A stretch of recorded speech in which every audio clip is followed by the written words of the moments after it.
I'm really happy you're here today. Before we begin, I want to ask you something. Have you ever learned a lot of English words, studied grammar for months or even years, and still felt stuck when someone started talking to you? Maybe you knew the words, maybe you understood the grammar, but when it was your turn to speak, your mind suddenly went blank. You knew English, but it didn't feel natural. If that sounds familiar, you're not alone. Many English learners think they need more vocabulary. Others think they need better grammar. But very often, the real problem is much simpler. They haven't practiced using English in real situations. Today we're going to change that together. In this lesson, you're not going to memorize long vocabulary lists. You're not going to study complicated grammar rules. Instead, you're going to step into real-life situations and learn how native speakers naturally respond. By the end of this video, you'll know how to sound more natural in everyday conversations, especially in situations that happen all the time. And remember something important. You do not need to speak fast. You do not need to sound perfect. You do not need a perfect accent. You only need to communicate clearly, naturally, and confidently, little by little, one sentence at a time, one conversation at a time.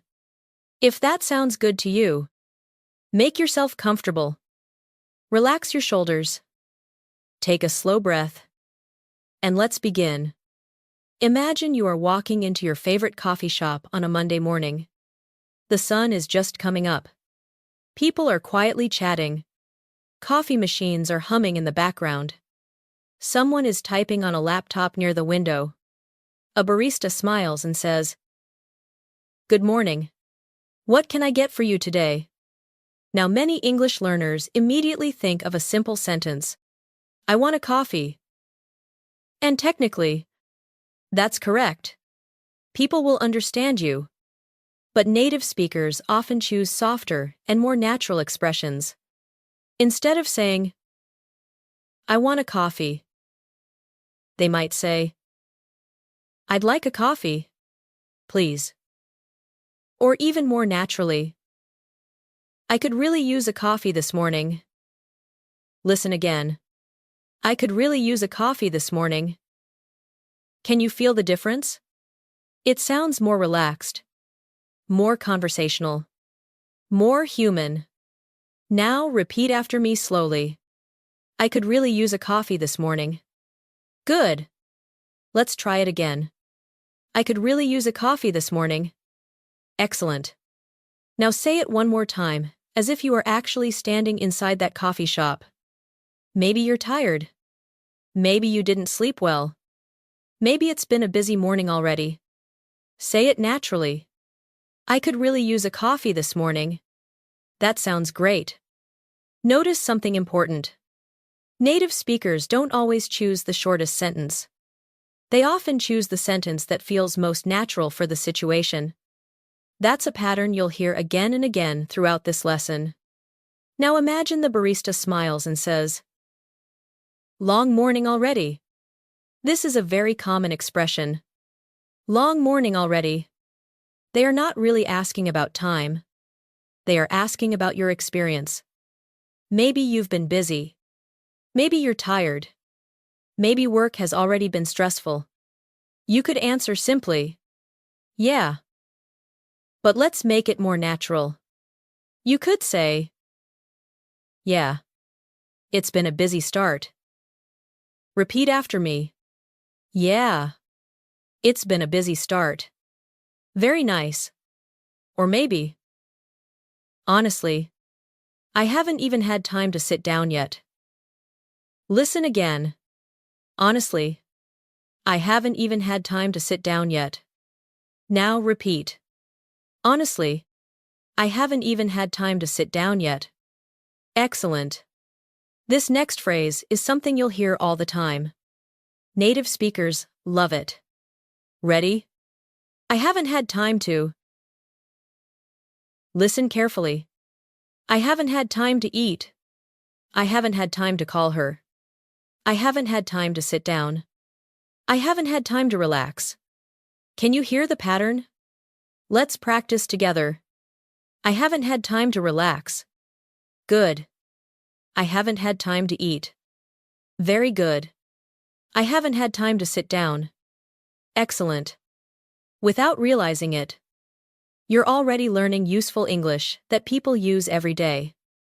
Now let's stay in the coffee shop for a moment. You pick up your drink.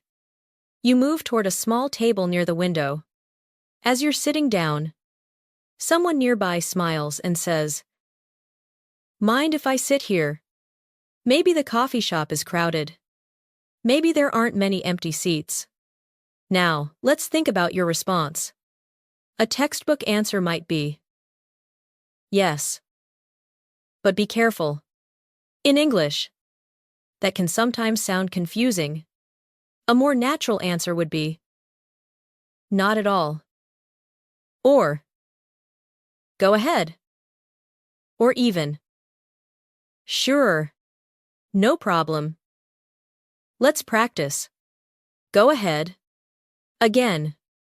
Go ahead. One more time. Go ahead. Great. These are the little phrases that make conversations flow naturally.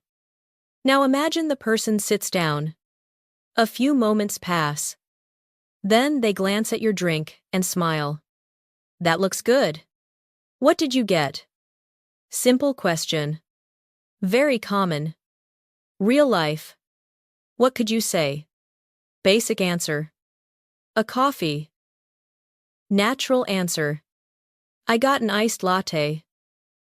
More advanced answer. I got an iced latte. I've been obsessed with these lately. Listen again.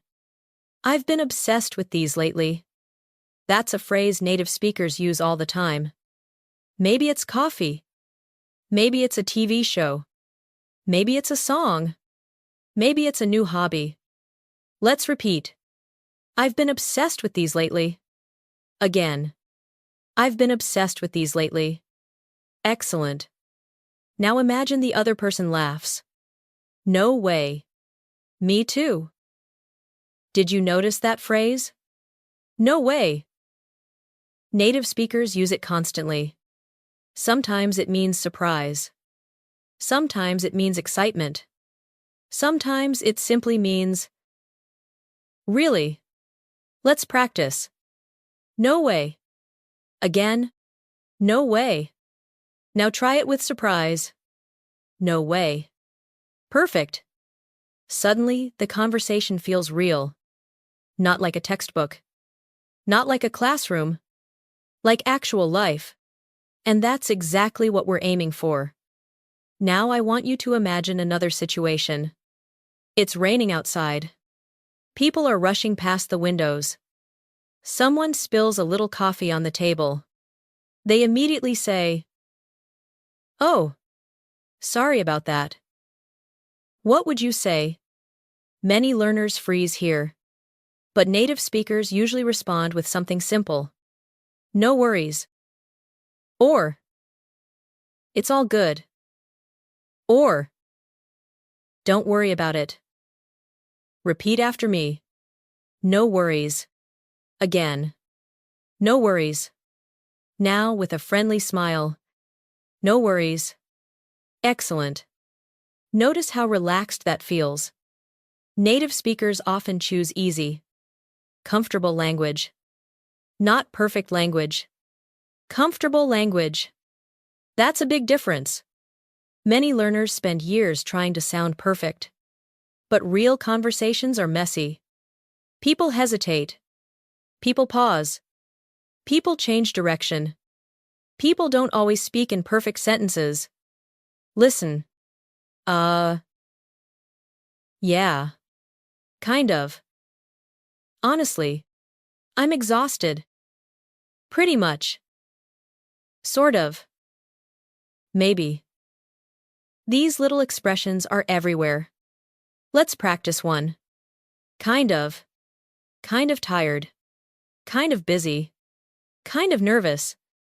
Repeat. Kind of tired. Very nice. Kind of nervous. Excellent. Now imagine you're about to start an important meeting later today. Someone asks, "How are you feeling?" Basic answer, "I'm nervous." Natural answer, "I'm kind of nervous." Advanced answer, "I'm kind of nervous, but I think it'll be okay." Listen again.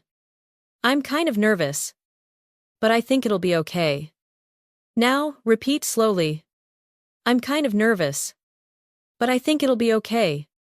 Very good. Can you feel what happened? The sentence became softer, more human, more natural. This is exactly how native speakers often communicate. Not too direct. Not too dramatic. Just natural. Every small sentence you repeat is training your brain to think in English. Not translate. Think. That's an important difference. You don't want to become someone who knows English. You want to become someone who uses English. And you're already doing that. Right now. One phrase at a time. Let's stay with our coffee shop scene just a little longer. The person across from you checks their phone and sighs. "Looks like I'm running late." Another very common phrase. "I'm running late." Not, "I will arrive later than expected." Nobody talks like that. People simply say, "I'm running late." Repeat after me. "I'm running late." Again.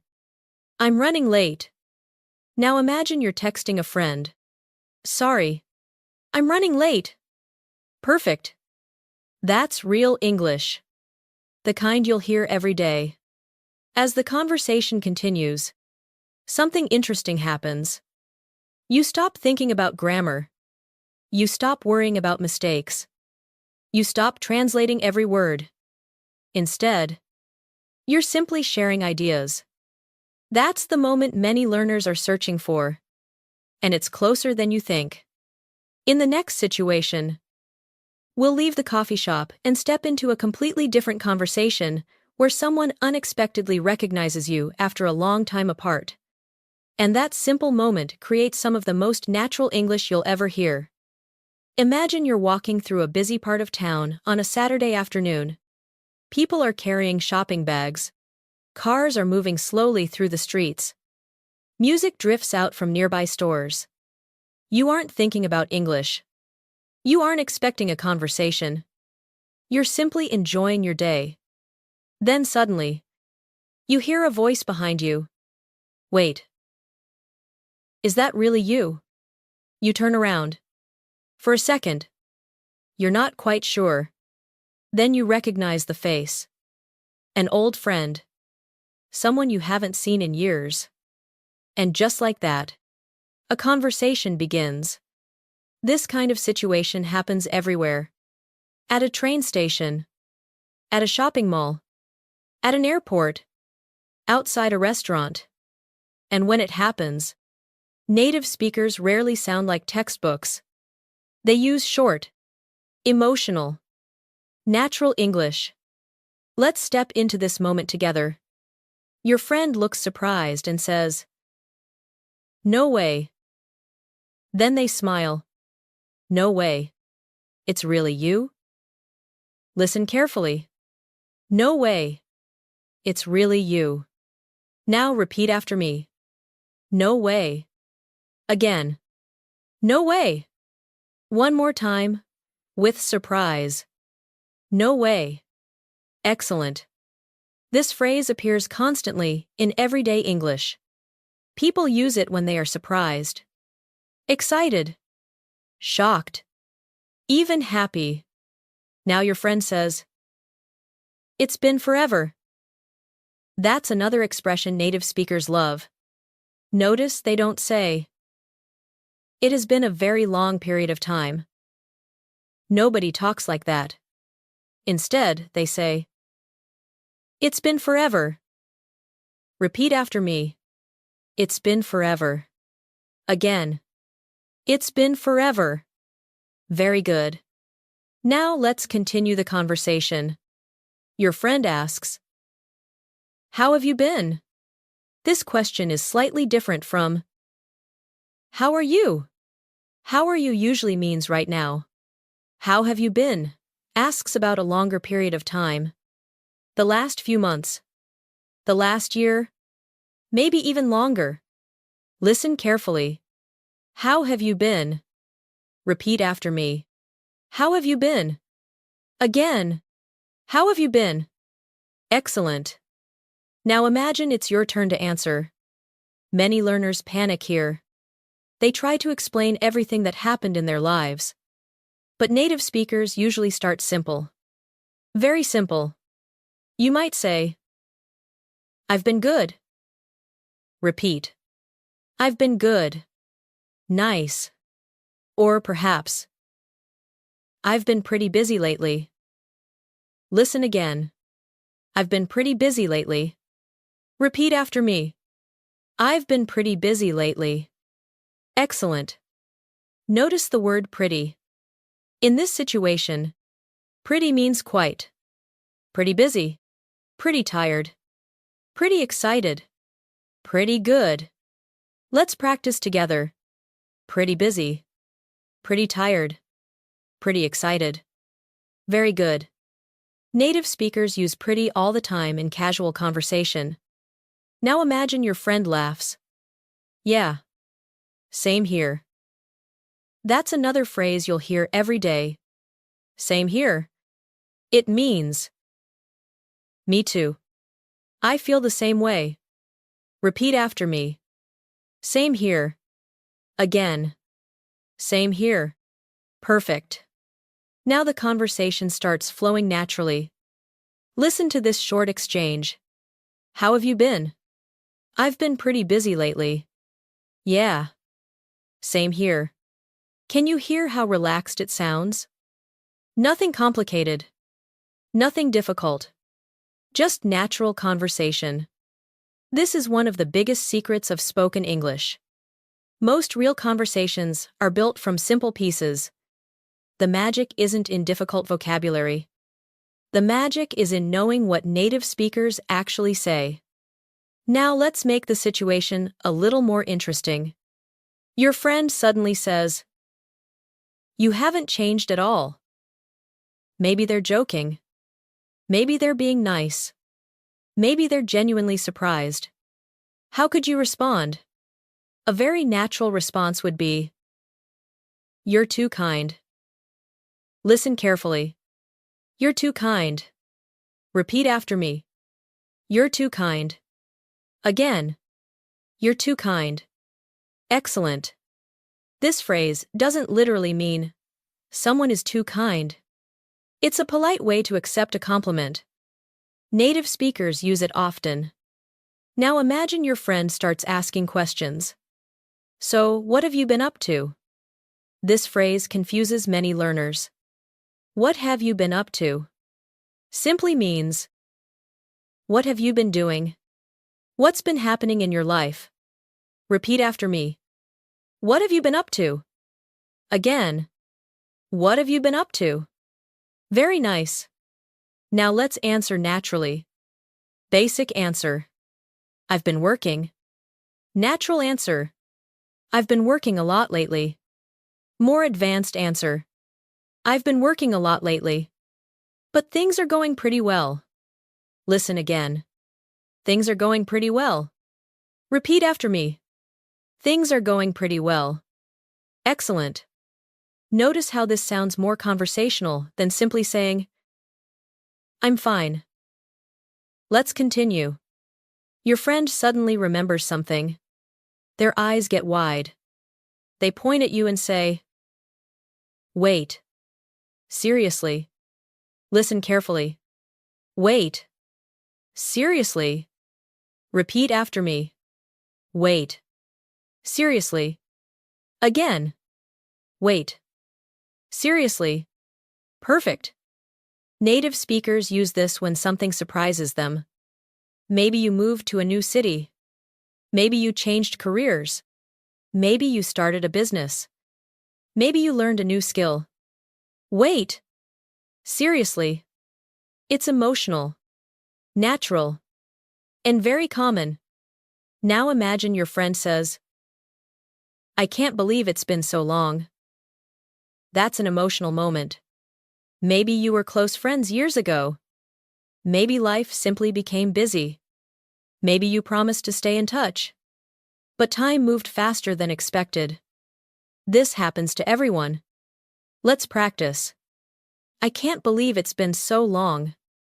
Repeat slowly. I can't believe it's been so long. Again. I can't believe it's been so long. Very good. Notice something interesting. Native speakers often connect conversations with emotions. Not big dramatic emotions. Small human emotions. Surprise. Nostalgia. Curiosity. Happiness. And those emotions make conversations feel real. Let's do some shadowing practice together. Listen first. Then repeat. Look who it is. Repeat. Look who it is. Again. Look who it is. Excellent. Next one.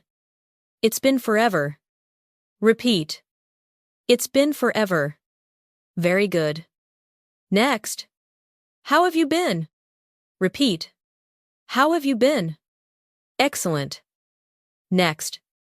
I've been pretty busy lately. Repeat. I've been pretty busy lately. Great job. Now let's combine everything into a short conversation. Listen carefully. Look who it is. No way. How have you been? I've been pretty busy lately. Yeah. Same here. It's been forever. I know. I can't believe it's been so long. Now repeat the conversation with me. Feel the rhythm. Don't worry about being perfect. Just enjoy the flow. Look who it is. No way. How have you been? I've been pretty busy lately. Yeah. Same here. It's been forever. I know. I can't believe it's been so long. Excellent. That sounds much closer to real English. Now imagine the conversation continues as you walk together down the street.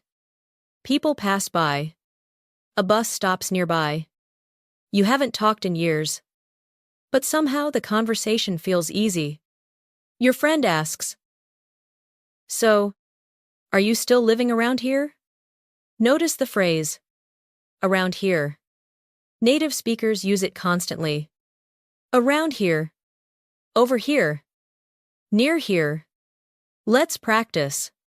Are you still living around here? Repeat. Are you still living around here?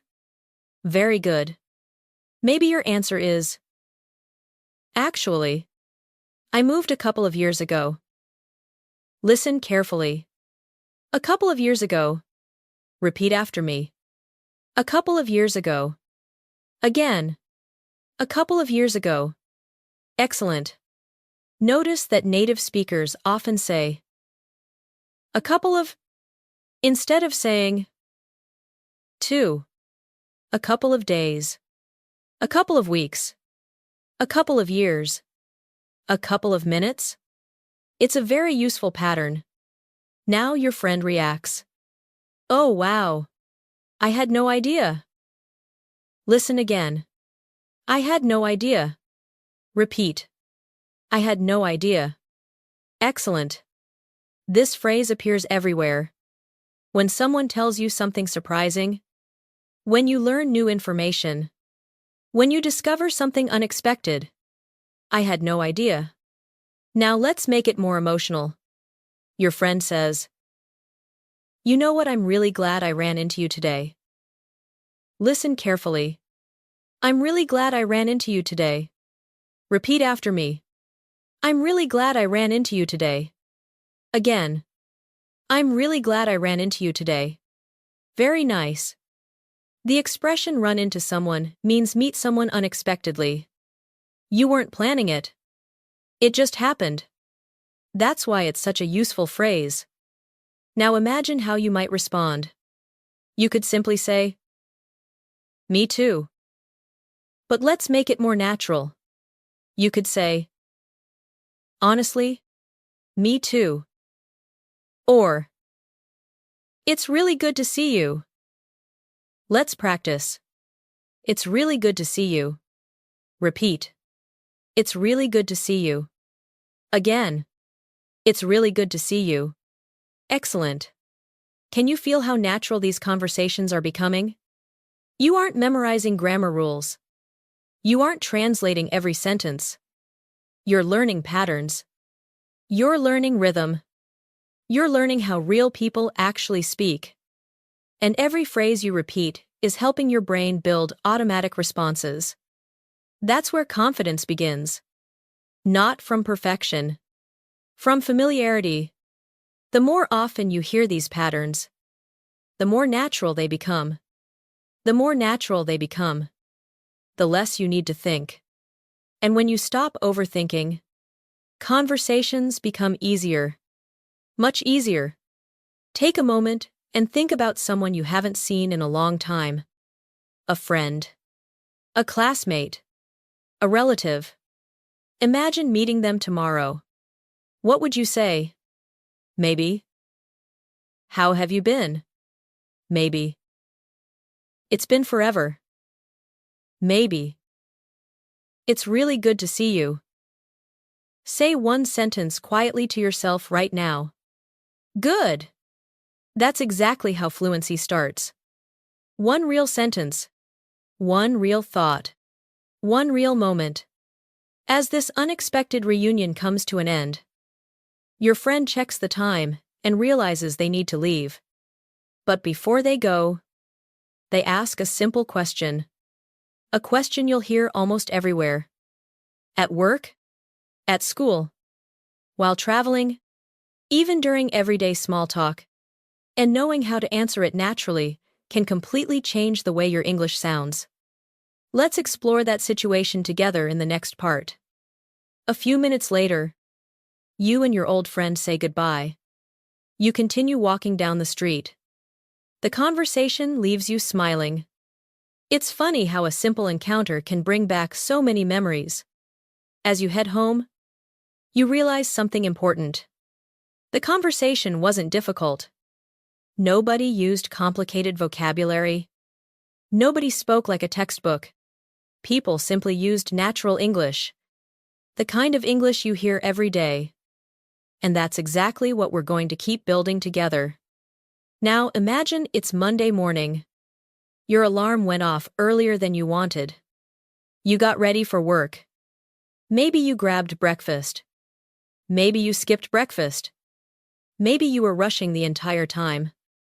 Now you're walking into your workplace. The office is slowly filling up. Someone is carrying coffee. A printer hums quietly in the background. A few coworkers are chatting near the break room.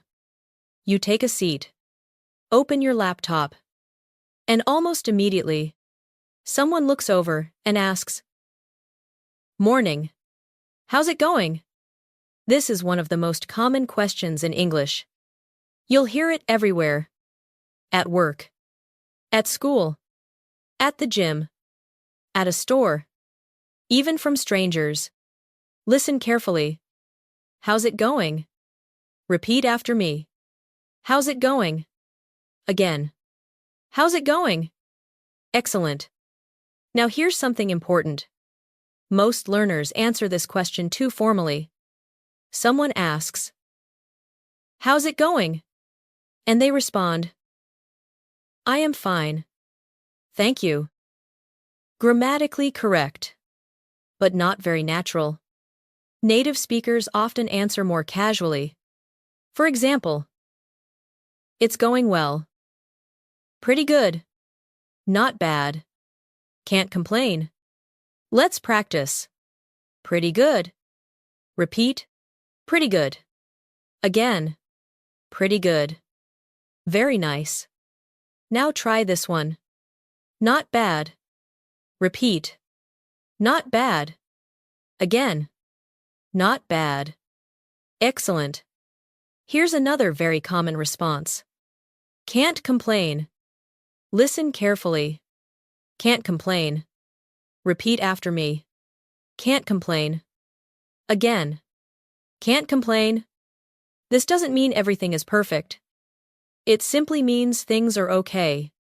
Things could be worse. It's a very natural response. Now imagine your coworker smiles and says, "Glad to hear it." Notice the phrase, "Glad to hear it." Repeat after me. Glad to hear it. Excellent. These small expressions are everywhere in workplace conversations. And learning them helps you sound much more natural. Now let's move a little deeper into the conversation. Your coworker sits down nearby and asks, "Busy day ahead." Listen carefully. Busy day ahead. Repeat. Busy day ahead. Again. Busy day ahead. Very good. Notice something. Native speakers often shorten questions. Instead of saying, "Do you have a busy day ahead of you today?" they simply say, "Busy day ahead." Short, easy, natural. Now imagine your answer. Basic. Yes. Natural. Yeah. Pretty busy. Advanced. Yeah. I've got a lot on my plate today. Listen again. I've got a lot on my plate today. Repeat after me. I've got a lot on my plate today. Excellent. This is a phrase native speakers use constantly. A lot on my plate. It doesn't mean actual food. It means many responsibilities. Many tasks. Many things to do.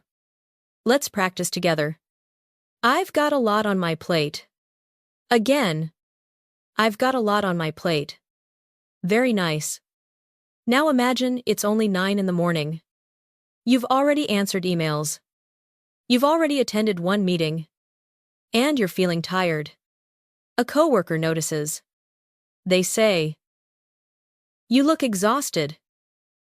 Listen carefully. You look exhausted. Repeat. You look exhausted. Very good.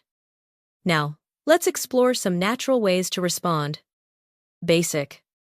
I'm tired. Natural. I'm kind of tired today. Advanced. I'm a bit drained. But I'll be okay. Listen again. I'm a bit drained. But I'll be okay. Repeat slowly. I'm a bit drained. But I'll be okay. Excellent. Notice the phrase, a bit drained. This is something native speakers say frequently, especially after a busy day, a stressful week, or not enough sleep. Let's practice. A bit drained. Again. A bit drained. Excellent. Now try the full sentence. I'm a bit drained. But I'll be okay. Very nice. Can you feel how natural that sounds? Not dramatic. Not negative. Just honest. And honesty is a huge part of natural conversation. People rarely say exactly what grammar books teach. They soften things. They make them sound human. Now imagine your coworker responds. Hang in there. Listen carefully. Hang in there. Repeat. Hang in there. Again. Hang in there. Excellent. This means keep going. Don't give up. Things will improve. It's a small phrase, but native speakers use it constantly, especially when encouraging someone. Now let's build a realistic workplace conversation. Listen carefully. Morning. How's it going? Pretty good. How about you? Can't complain. Busy day ahead. Yeah. I've got a lot on my plate today. Same here. I'm already feeling a bit drained. Hang in there. You too. Now let's repeat it together. Morning. How's it going? Pretty good. How about you? Can't complain. Busy day ahead. Yeah. I've got a lot on my plate today. Same here. I'm already feeling a bit drained. Hang in there. You too. Excellent. That's the kind of conversation that happens every day in English-speaking workplaces.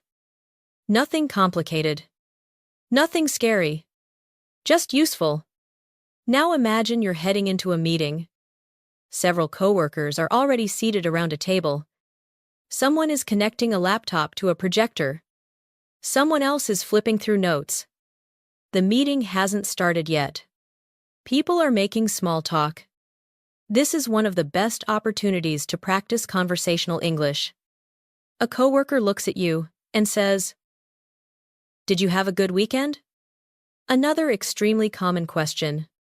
Repeat after me. Did you have a good weekend? Again. Did you have a good weekend? Excellent. Now, let's answer naturally. Basic. Yes. Natural.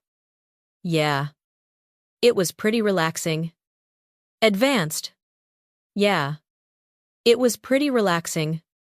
I finally had a chance to recharge. Listen carefully.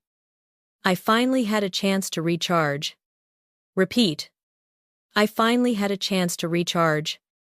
Excellent. Notice the word recharge. Native speakers use it often. It means rest. Recover energy.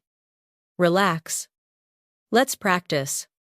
I needed some time to recharge. Again. I needed some time to recharge. Very nice. Now imagine another coworker joins the conversation. They say, "Must be nice." Listen carefully. Must be nice. Repeat. Must be nice. Again. Must be nice. This phrase is often playful, friendly, light-hearted. Maybe someone took a vacation. Maybe someone slept in. Maybe someone had a relaxing weekend. Must be nice. Now let's continue the conversation naturally. Did you have a good weekend? Yeah. It was pretty relaxing. I finally had a chance to recharge. Must be nice. Honestly. I needed it. Listen again. Honestly. I needed it. Repeat. Honestly. I needed it. Excellent. This is something you'll hear every day. Honestly. Native speakers use honestly constantly. Honestly. I'm tired. Honestly. I forgot. Honestly. I wasn't expecting that. Honestly. I needed it. Simple. Natural. Useful. Now let's do a little speaking activation. Imagine you're sitting with your coworkers right now. Think about your own weekend. What did you do? Maybe you stayed home. Maybe you visited family. Maybe you watched a movie. Maybe you worked. Now answer this question in your mind. Did you have a good weekend? Try answering naturally. Good. That's exactly how fluency develops. Not through memorizing. Through using. Every time you create your own answer, your brain becomes stronger. Your confidence grows. And slowly, you stop translating. You start communicating. Let's continue our workplace story. The meeting finally begins. People discuss projects, deadlines, schedules, plans. An hour later, the meeting ends. Everyone stands up. A coworker looks at you and says, "That went better than I expected." Listen carefully. That went better than I expected. Repeat after me. That went better than I expected. Excellent. This is another phrase you'll hear often. Better than I expected. Let's practice. The interview went better than I expected. The meeting went better than I expected. The trip went better than I expected. Very good. Notice how useful this pattern is. Now your coworker asks, "So, what's next?" Simple question. Very common. What's next? Repeat. What's next? Again. What's next? Excellent. Maybe you answer, I need to finish a report. Or, I need to catch up on some emails. Listen carefully. Catch up on. Catch up on emails. Catch up on work. Catch up on reading. Repeat. Catch up on emails. Again. Catch up. On emails. Excellent. Native speakers use this phrase constantly. Now imagine it's almost lunchtime. You've already had several conversations, answered questions, shared opinions, made small talk. And without realizing it, you've used dozens of useful English expressions. Not because you studied them, because you experienced them. That's the key. Real English lives inside situations, inside people, inside emotions, inside daily life. Every small sentence you repeat is training your brain to think in English.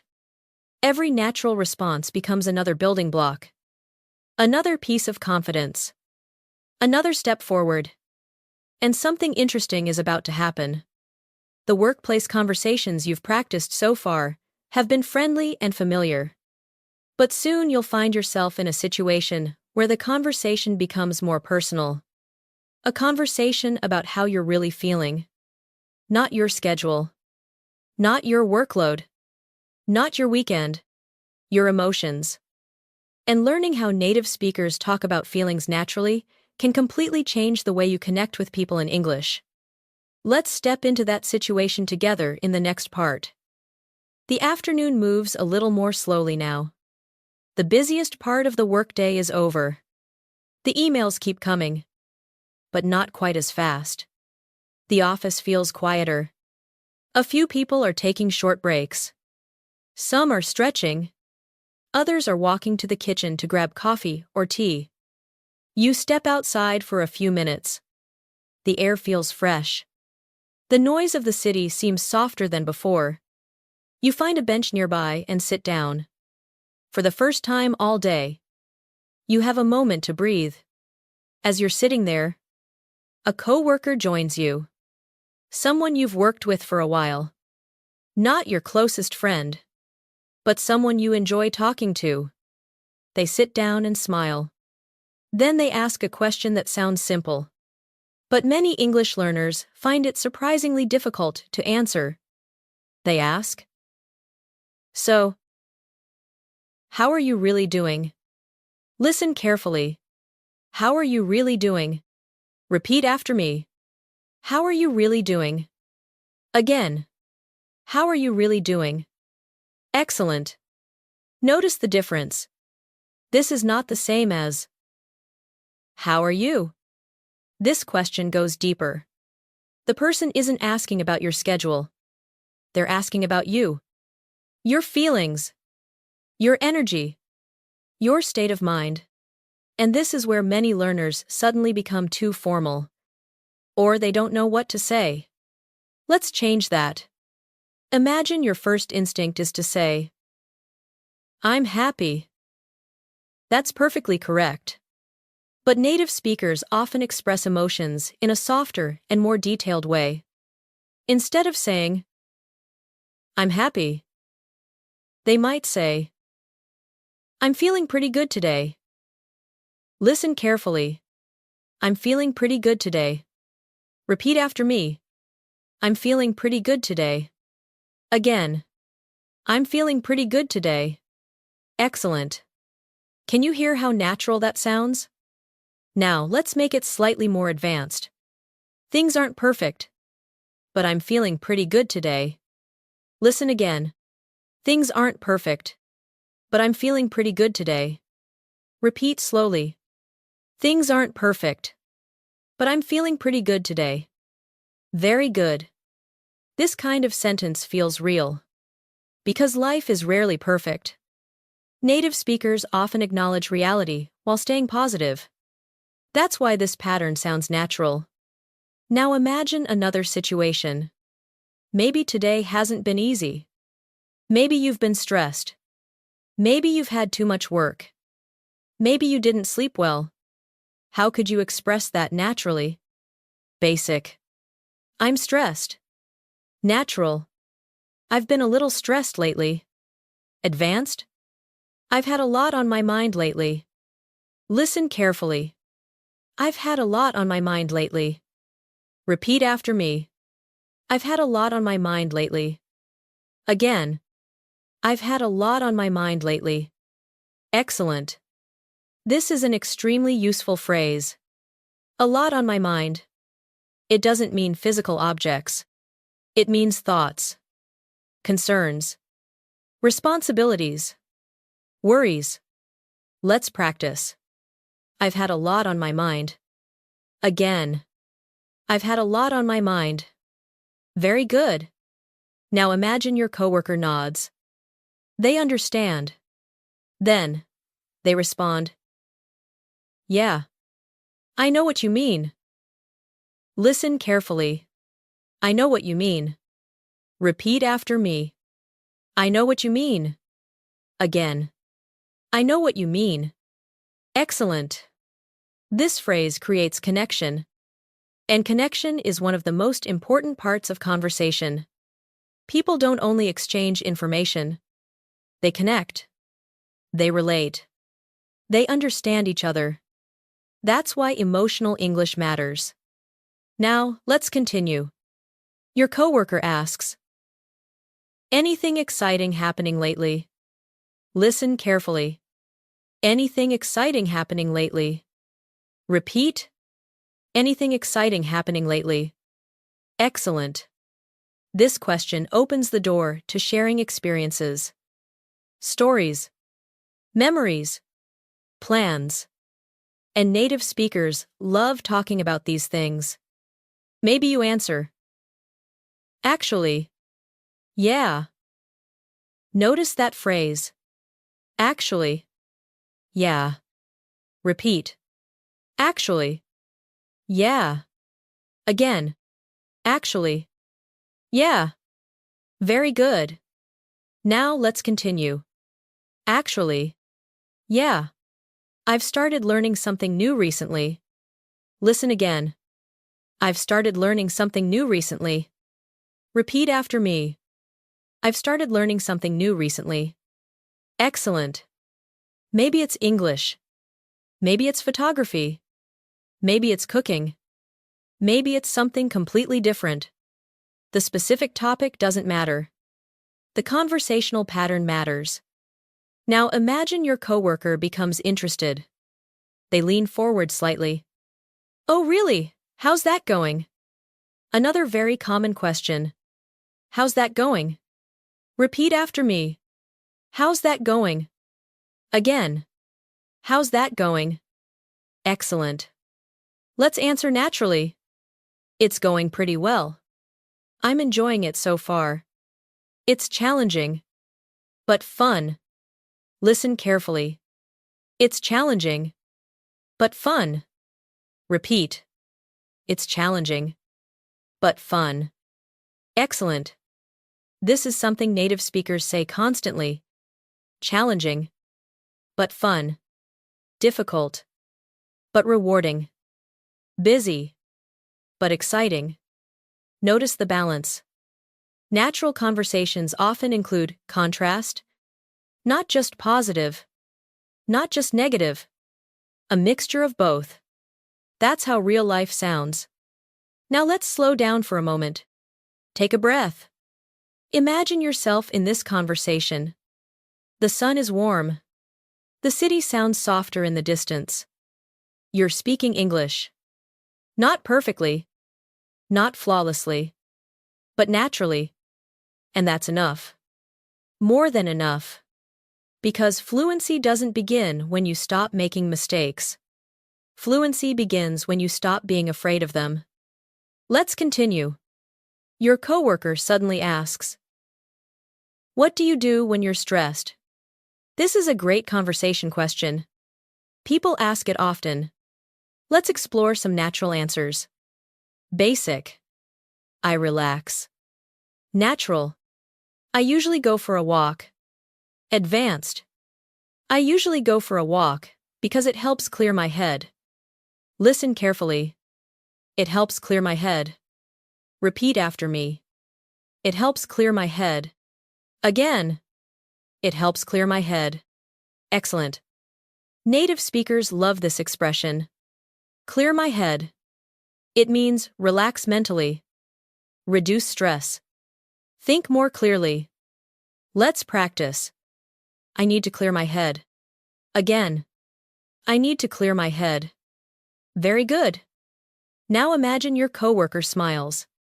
That makes sense. Listen carefully.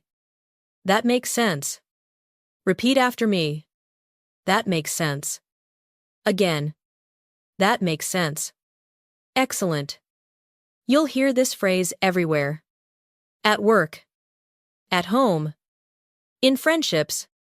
In meetings. That makes sense. Simple. Useful. Natural. Now let's build a longer conversation together. Listen carefully. How are you really doing? Honestly. I've had a lot on my mind lately. Yeah. I know what you mean. Anything exciting happening lately? Actually. Yeah. I've started learning something new recently. Oh really? How's that going? It's challenging. But fun. What do you do when you're stressed? I usually go for a walk. It helps clear my head. That makes sense. Now, repeat it with me. Feel the rhythm. Imagine the people. Imagine the emotions. How are you really doing? Honestly. I've had a lot on my mind lately. Yeah. I know what you mean. Anything exciting happening lately? Actually. Yeah. I've started learning something new recently. Oh really? How's that going? It's challenging. But fun. What do you do when you're stressed? I usually go for a walk. It helps clear my head. That makes sense. Excellent. Notice how different this feels from textbook English. Nobody is reciting grammar rules. Nobody is giving speeches. They're simply talking. That's the goal. Not perfect English. Usable English. English that helps you connect with people. Now let's explore another common emotional situation. Imagine. Someone asks. What's been making you happy lately? That's a beautiful question. And native speakers ask it more often than many learners realize. Listen carefully. What's been making you happy lately? Repeat after me. What's been making you happy lately? Again. What's been making you happy lately? Very good. Maybe your answer is simple. Spending time with family. Getting enough sleep. Learning English. Reading books. Walking outside. Let's build a natural response. Honestly. I've been enjoying the little things lately. Listen carefully. The little things. Repeat. The little things. Again. The little things. Excellent. Native speakers often talk this way. The little things. Small moments.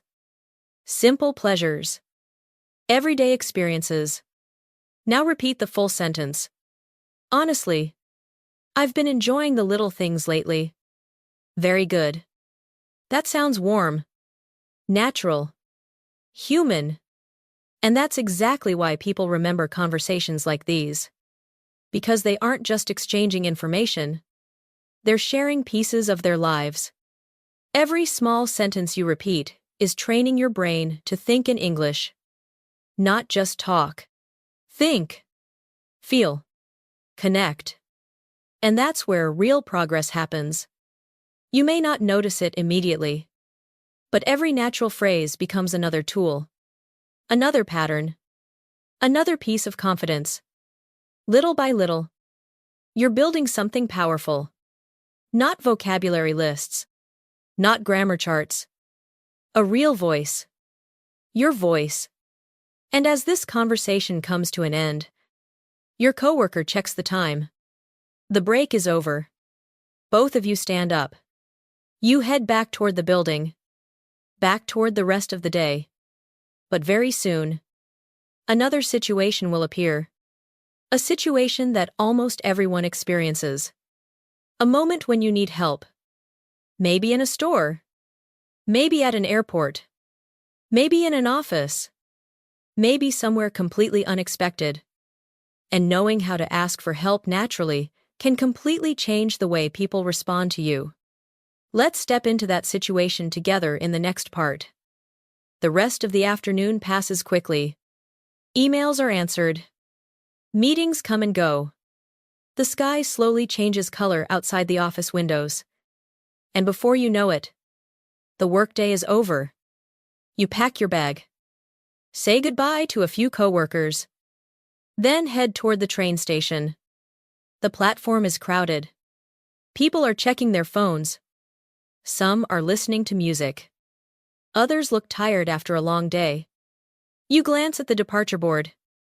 And suddenly, you realize something. Your train has been canceled. For a moment, you freeze. You aren't sure what to do. You need information. You need help. And situations like this happen all the time. Not only at train stations, at airports, hotels, restaurants, stores, offices. Real life constantly puts us in situations where we need assistance. The good news is that native speakers often use very simple language when asking for help. Let's practice together. You walk up to the information desk. An employee looks at you and smiles. Hi. How can I help you? Listen carefully. How can I help you? Repeat after me. How can I help you? Again. How can I help you? Excellent. Now it's your turn. Many learners immediately think, help me. People will understand. But native speakers usually soften their requests. Instead of saying, help me, they often say, could you help me? Listen carefully. Could you help me? Repeat after me. Could you help me? Again. Could you help me? Very good. Notice how much friendlier that sounds. Let's make it even more natural. Could you help me for a second? Repeat. Could you help me for a second? Again. Could you help me for a second? Excellent. This is something you'll hear every day. For a second. For a minute. For a moment.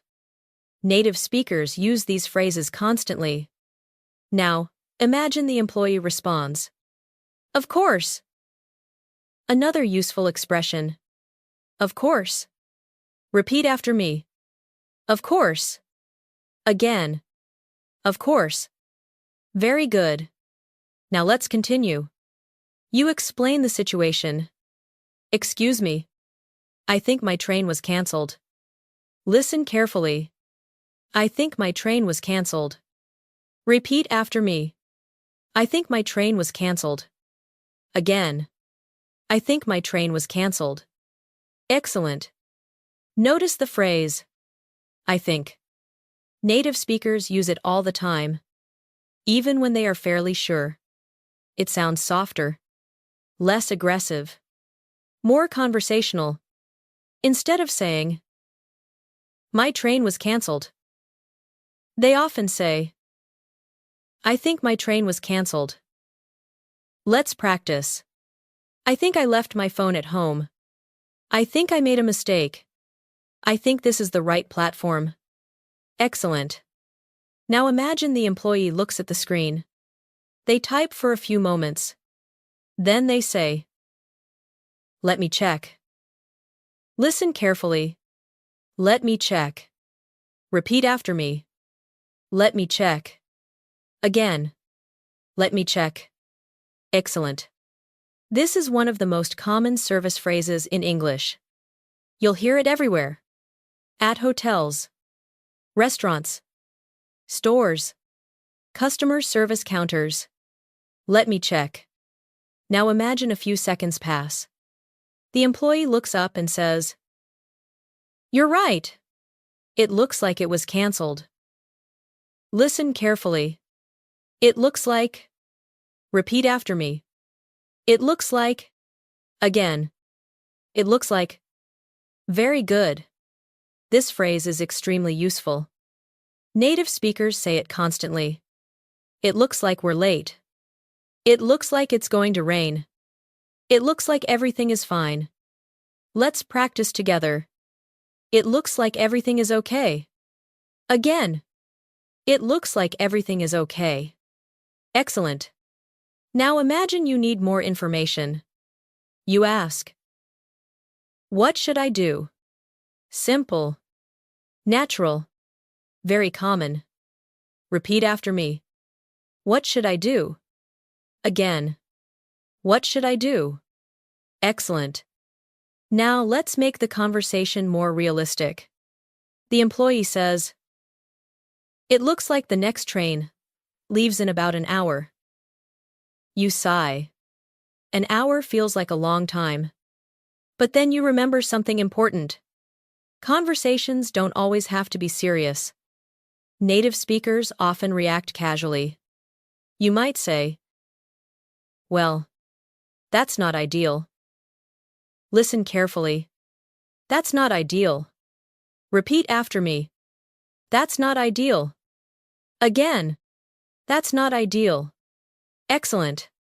This is a very natural way to express mild frustration. Not ideal. Let's practice. That's not ideal. Again. That's not ideal. Very good. Notice how much softer it sounds than saying, "That's terrible." Native speakers often choose softer language, especially in everyday situations. Now imagine the employee smiles sympathetically. Again. Sorry about that. Excellent. How would you respond? Many learners don't know what to say. A very natural response would be, "No worries." Or, "It's okay." Or, "It happens." Let's practice. It happens. Repeat after me. It happens. Again. It happens. Very good. This phrase is useful because life is full of small problems. Delayed trains. Traffic. Lost keys. Missed calls. Sometimes things happen. And native speakers often accept these situations calmly. Now imagine a completely different setting. A grocery store. The evening is busy. People are pushing shopping carts. The lines are long. You walk through the aisles looking for something specific. But you can't find it. After searching for several minutes, you decide to ask an employee. This is another very common situation. You walk up and say, "Excuse me, could you help me find something?" Listen carefully. Could you help me find something? Repeat after me. Could you help me find something? Again. Could you help me find something? Excellent. Notice how polite this sounds. Now the employee responds, "Sure. What are you looking for?" Listen carefully. What are you looking for? Repeat after me. What are you looking for? Again. What are you looking for? Excellent. This phrase appears everywhere. Let's practice. What are you looking for? Very good. Now imagine you answer, "I'm looking for olive oil." Or, "I'm looking for batteries." Or, "I'm looking for coffee filters." The specific item doesn't matter. The pattern matters. Repeat after me. I'm looking for. Again. I'm looking for. Excellent. This pattern is incredibly useful. I'm looking for a hotel. I'm looking for a pharmacy. I'm looking for the restroom. I'm looking for a taxi. Now imagine the employee points across the store. It's in aisle 7.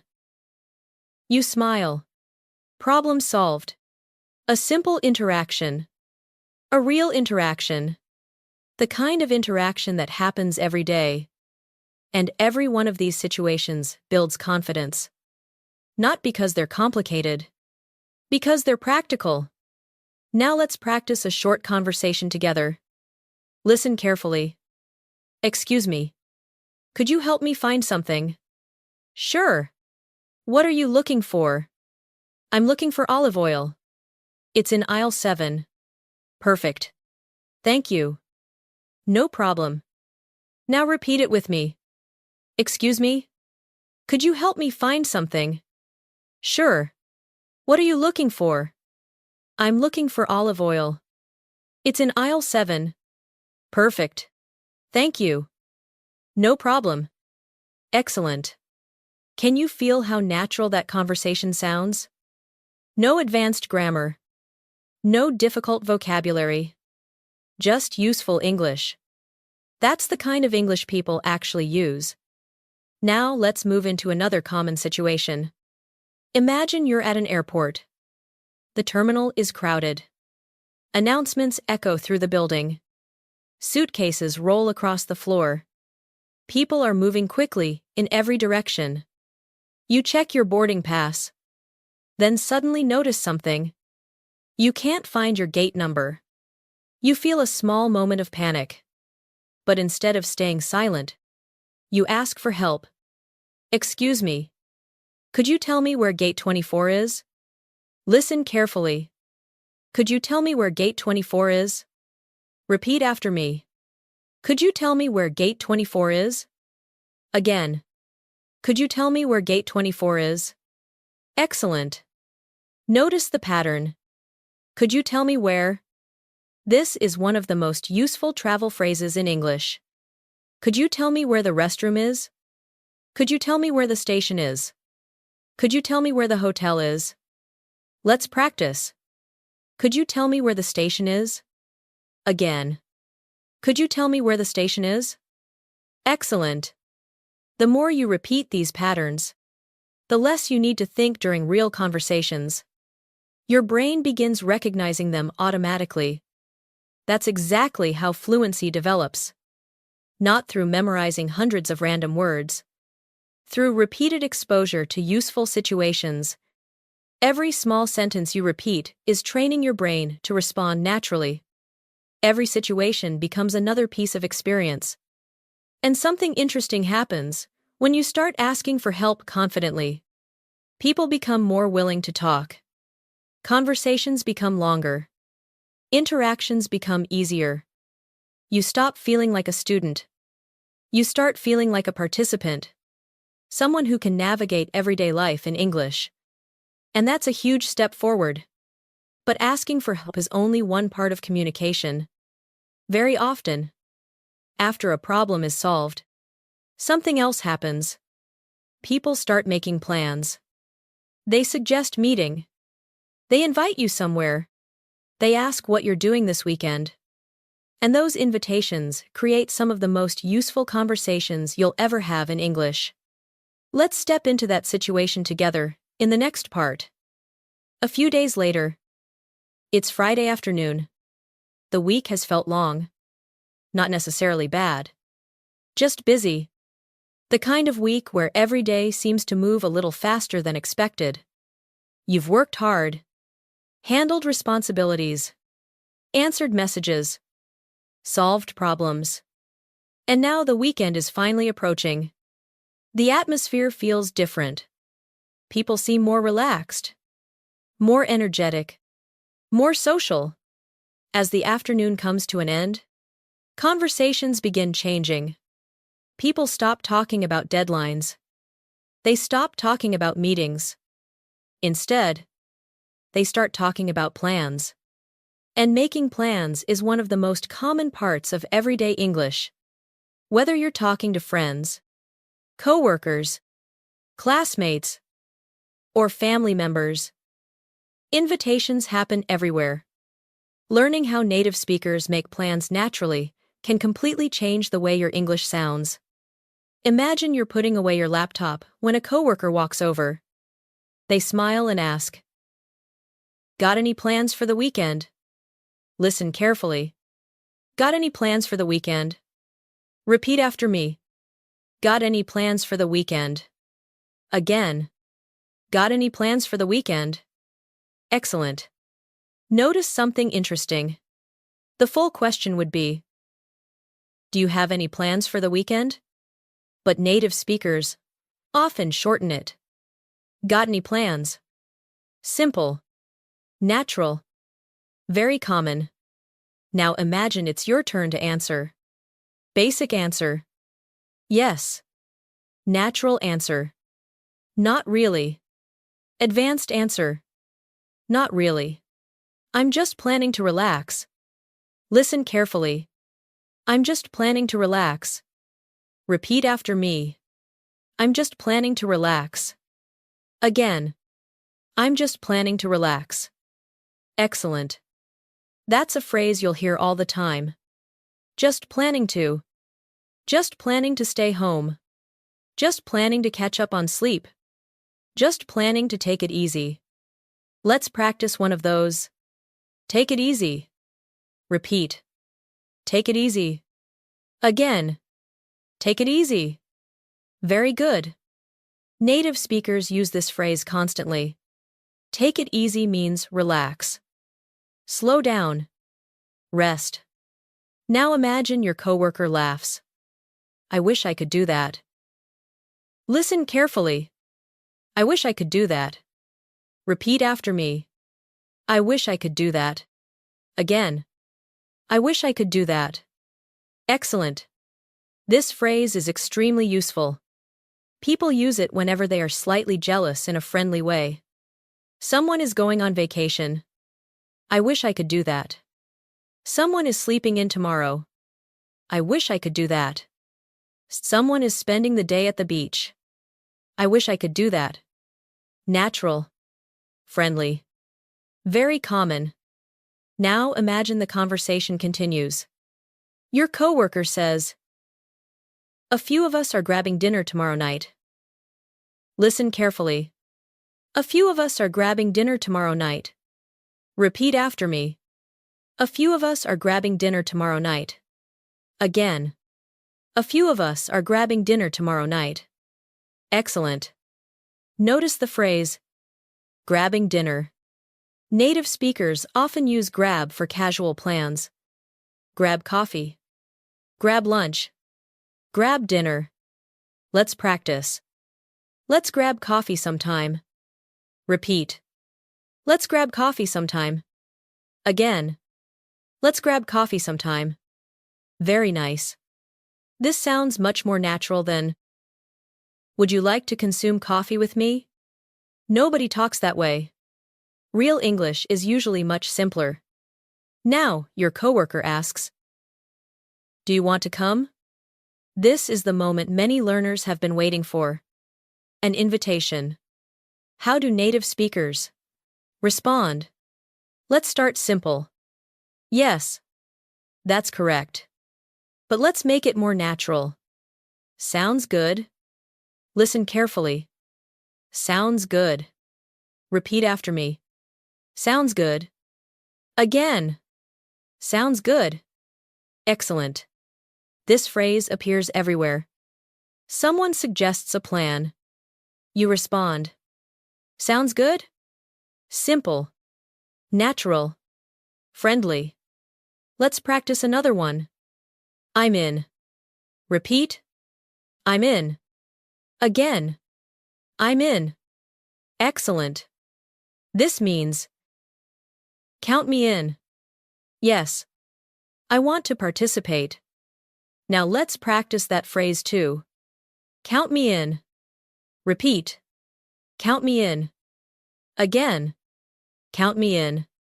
Very good. Can you hear how conversational these expressions feel?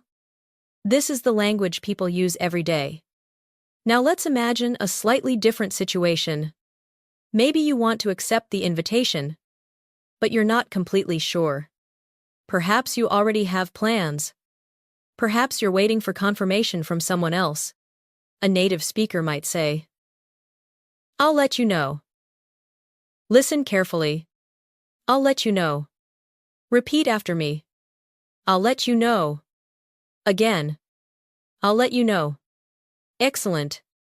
This phrase is incredibly common. Let's practice. I'll let you know tomorrow. I'll let you know later. I'll let you know as soon as I can. Very good.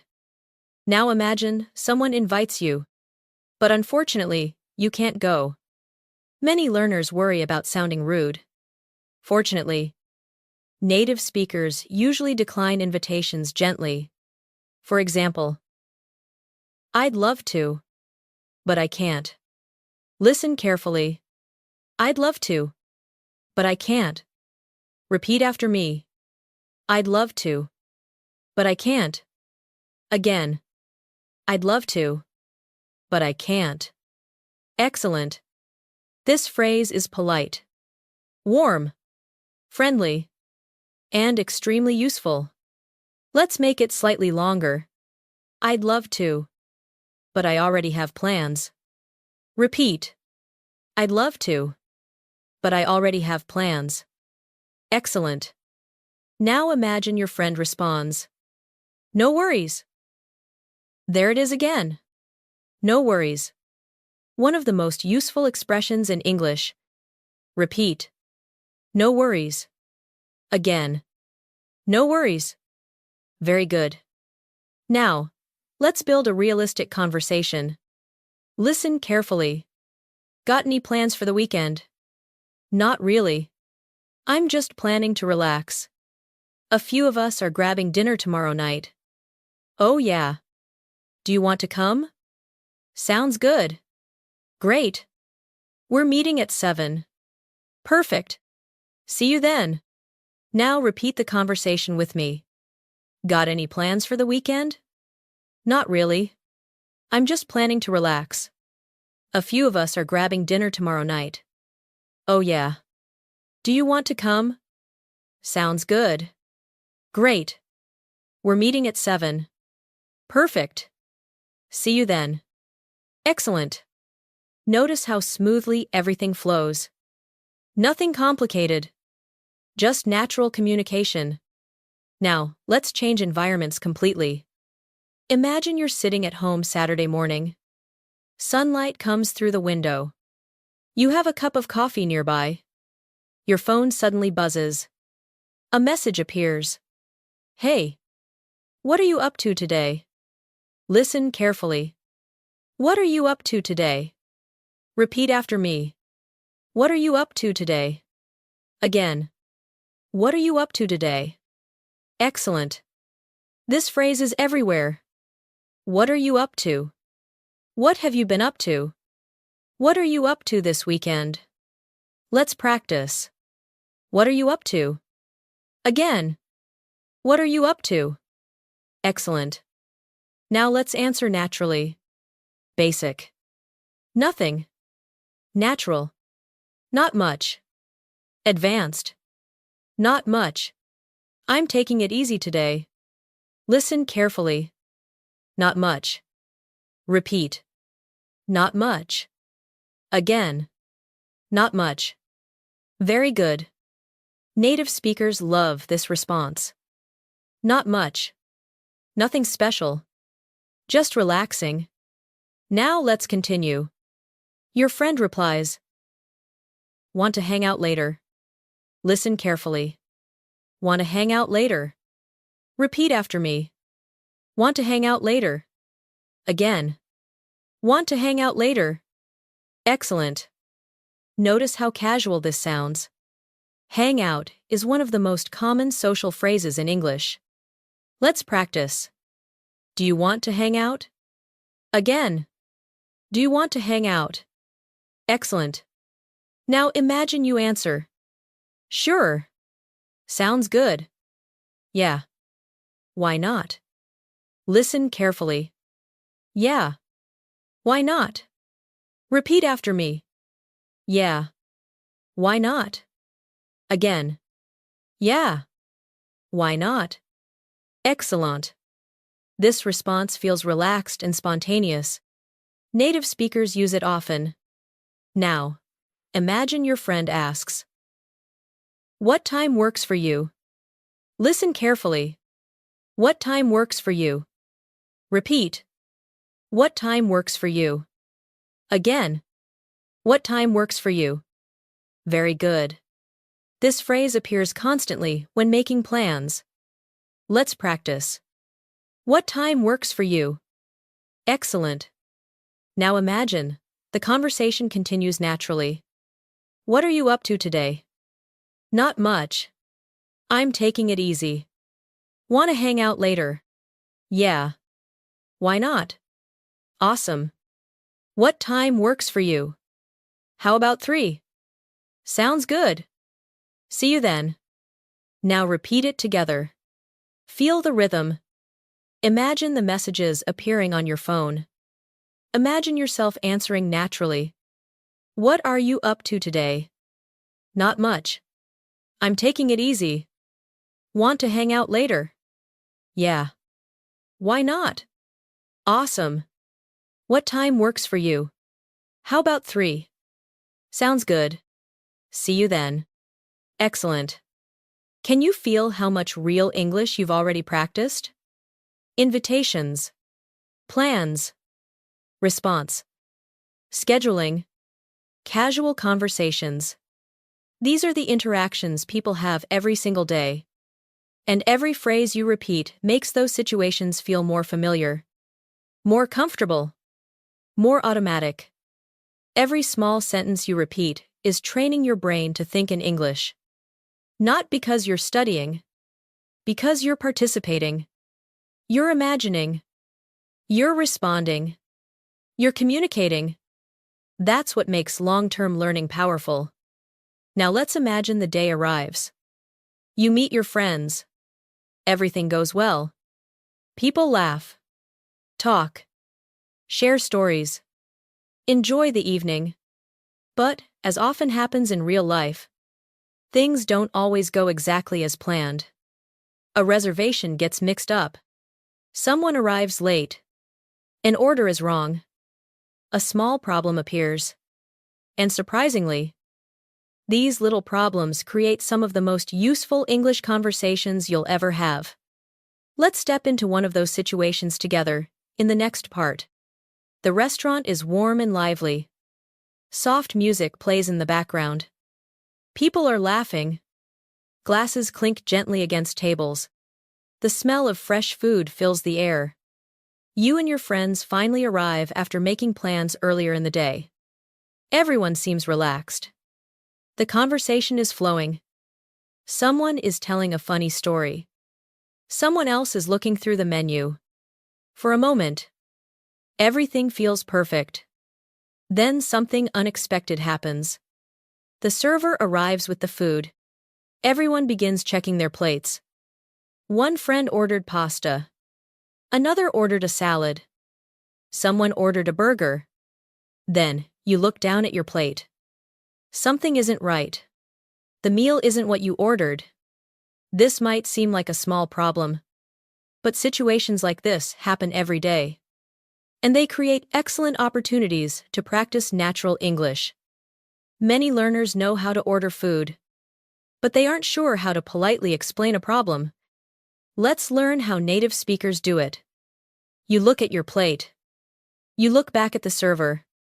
Then you say, "Excuse me. I think there might be a mistake." Listen carefully. I think there might be a mistake. Repeat after me. I think there might be a mistake. Again. I think there might be a mistake. Excellent. Notice how soft this sounds. Native speakers rarely say, "This is wrong," even when they know something is wrong. Instead, they often say, "I think there might be a mistake." Let's practice. I think there might be a mistake. Again. I think there might be a mistake. Very good. This phrase works almost everywhere. At a restaurant. At a hotel. At a store. At work?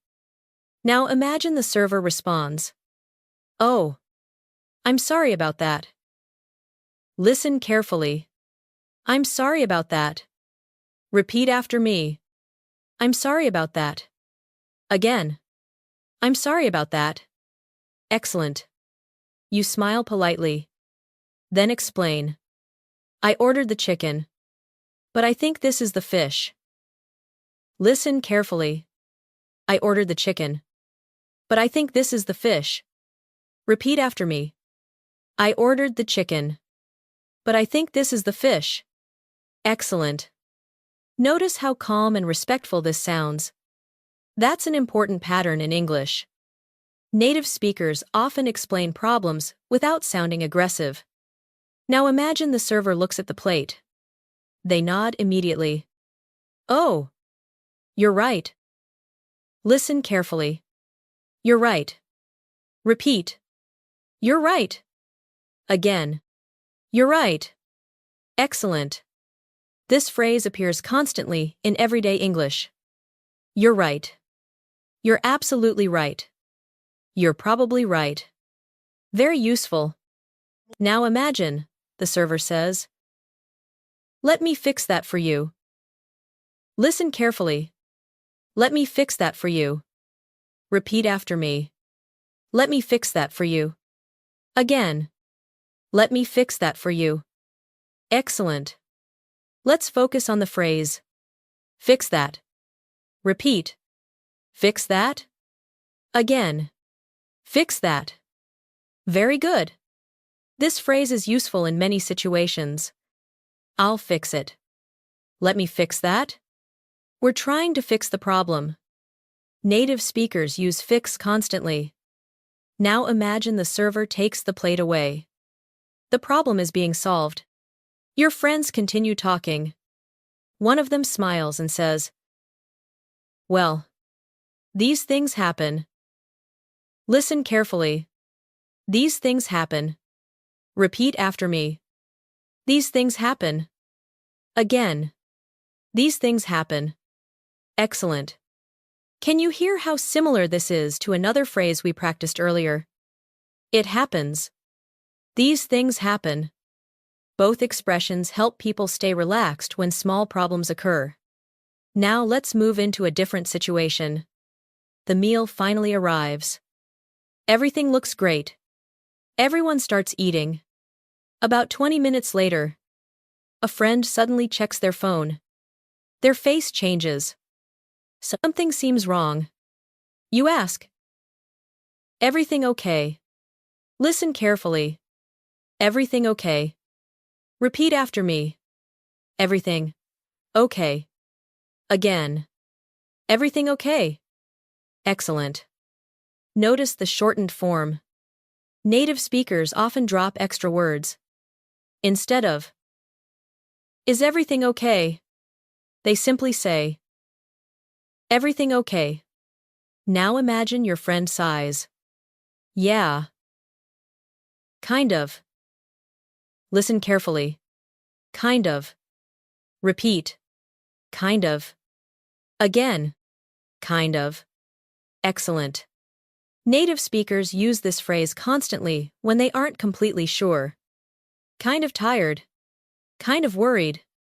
Kind of busy. Kind of confused. Very natural. Your friend continues, "I think I left my wallet at home." Listen carefully. "I think I left my wallet at home." Repeat after me. "I think I left my wallet at home." Excellent. Now there's a little tension. A small problem. Nothing serious. But definitely inconvenient. This is where real conversations happen. Your friend looks worried. You want to help. What could you say? A natural response might be, "Don't panic." Listen carefully. "Don't panic." Repeat after me. "Don't panic." Again. "Don't panic." Excellent. Or perhaps, "We'll figure it out." Listen carefully. "We'll figure it out." Repeat. We'll figure it out. Again. We'll figure it out. Excellent. This is an extremely useful phrase. Figure it out. Native speakers use it every day. Let's practice. We'll figure it out. I'm trying to figure it out. We'll figure something out. Excellent. Now imagine everyone starts discussing solutions. One friend says, I can cover it. Listen carefully. I can cover it. Repeat after me. I can cover it. Again. I can cover it. Excellent. In this situation, cover it means pay for it. Very common. Let's practice. Don't worry. I can cover it. Repeat. Don't worry. I can cover it. Very good. Notice how much real-world English is appearing in this conversation. These are not textbook situations. These are human situations. And that's exactly where language becomes memorable. Now, let's shift to another everyday problem. Imagine you're taking a taxi home later that night. The city lights pass by outside the window. Traffic is heavier than expected. Everything seems normal. Then suddenly, the driver looks at the navigation screen. Oh no! Not exactly what you want to hear. You immediately ask, what's wrong? Listen carefully. What's wrong? Repeat after me. What's wrong? Again. What's wrong? Excellent. Simple. Direct. Very useful. The driver replies, it looks like there's an accident ahead. Listen carefully. There's an accident ahead. Repeat after me. There's an accident ahead. Excellent. Then they add, we might be delayed. Listen carefully. We might be delayed. Repeat. We might be delayed. Again. We might be delayed. Excellent. Notice the word might. Native speakers use might constantly when discussing possibilities. We might be late. It might rain. I might stay home. Let's practice. We might be late. Again. We might be late. Excellent. Now, imagine your response. Many learners would say, that's bad. Native speakers often choose softer expressions. For example, that's unfortunate. Or even more naturally, that's not great. Listen carefully. That's not great. Repeat after me. That's not great. Again. That's not great. Excellent. This phrase sounds conversational, real, natural. Let's continue. The driver apologizes. Sorry about the delay. Listen carefully. Sorry about the delay. Repeat. Sorry about the delay. Again. Sorry about the delay. Excellent. How would you respond? Maybe.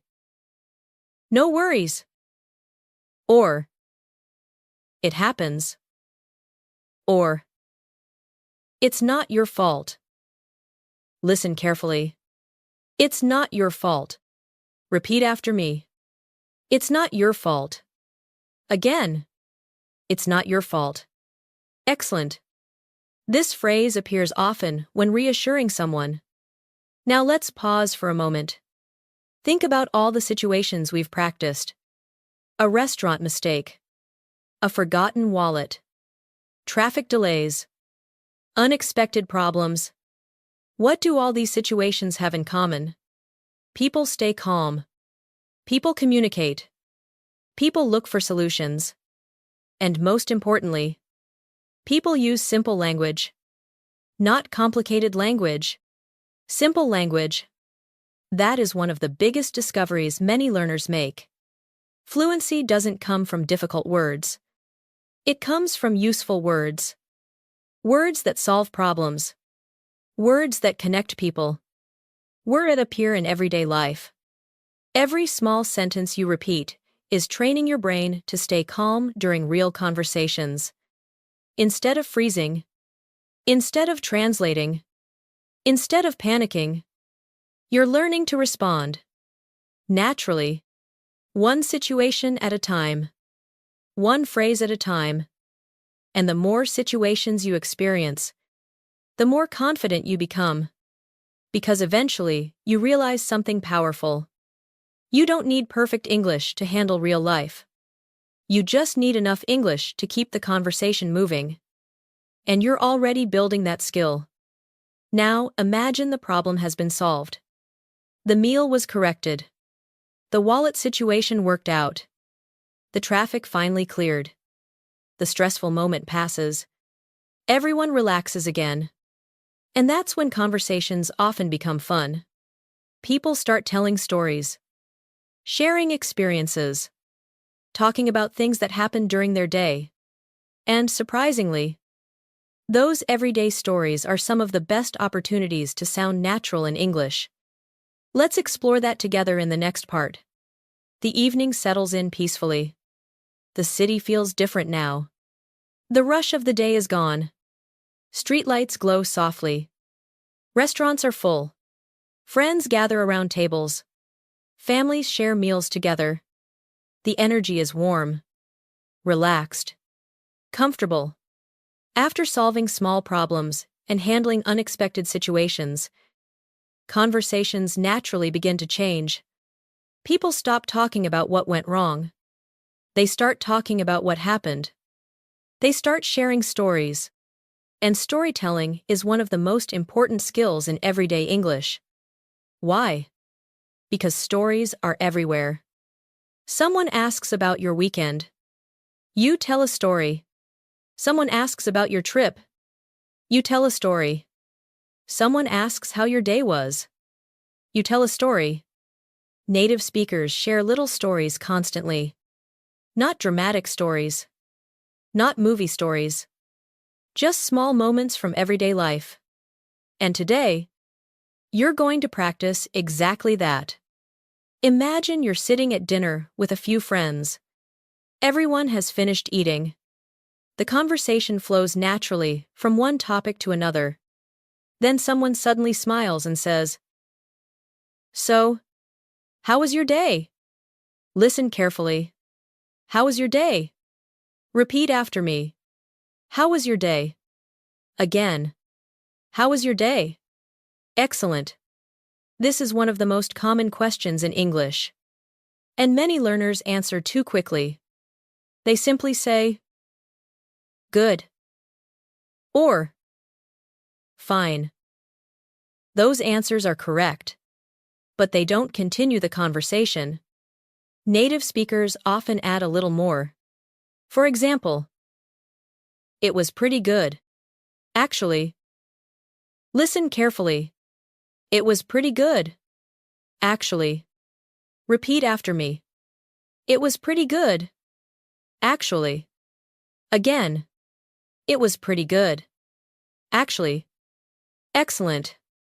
Notice the word actually. Actually is everywhere, in conversational English. Actually. It was fun. Actually. I enjoyed it.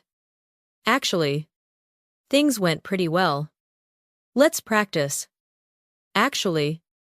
It went pretty well. Repeat. Actually. It went pretty well. Excellent. Now imagine your friend becomes curious. "Oh yeah. What happened?" Listen carefully. "What happened?" Repeat after me. "What happened?" Again. "What happened?" Excellent. And now the story begins. Not a long story. Just a small one. The kind people tell every day. You might say, "Well, I ended up trying a new cafe this afternoon." Listen carefully. "I ended up trying a new cafe this afternoon." Repeat after me. "I ended up trying a new cafe this afternoon." Again. "I ended up trying a new cafe this afternoon." Excellent. Notice the phrase, ended up. Native speakers use this phrase constantly. Let's practice. I ended up staying home. I ended up working late. I ended up meeting an old friend. Excellent. This pattern is incredibly useful for storytelling. Now, let's continue. You say, I ended up trying a new cafe this afternoon. Your friend responds, oh, really? How was it? Listen carefully. How was it? Repeat. How was it? Again. How was it? Excellent. Simple questions keep conversations moving. Now imagine your answer. Basic. It was good. Natural. It was really nice. Advanced. It was actually better than I expected. Listen carefully. Better than I expected. Repeat after me. Better than I expected. Again. Better than I expected. Excellent. This phrase appears all the time in storytelling. The movie was better than I expected. The restaurant was better than I expected. The trip was better than I expected. Very natural. Now let's continue the story. You say, the coffee was great. And the atmosphere was really relaxing. Listen carefully. The atmosphere was really relaxing. Repeat after me. The atmosphere was really relaxing. Again. The atmosphere was really relaxing. Excellent. Now imagine your friend smiles. Sounds like a good find. Listen carefully. A good find. Repeat.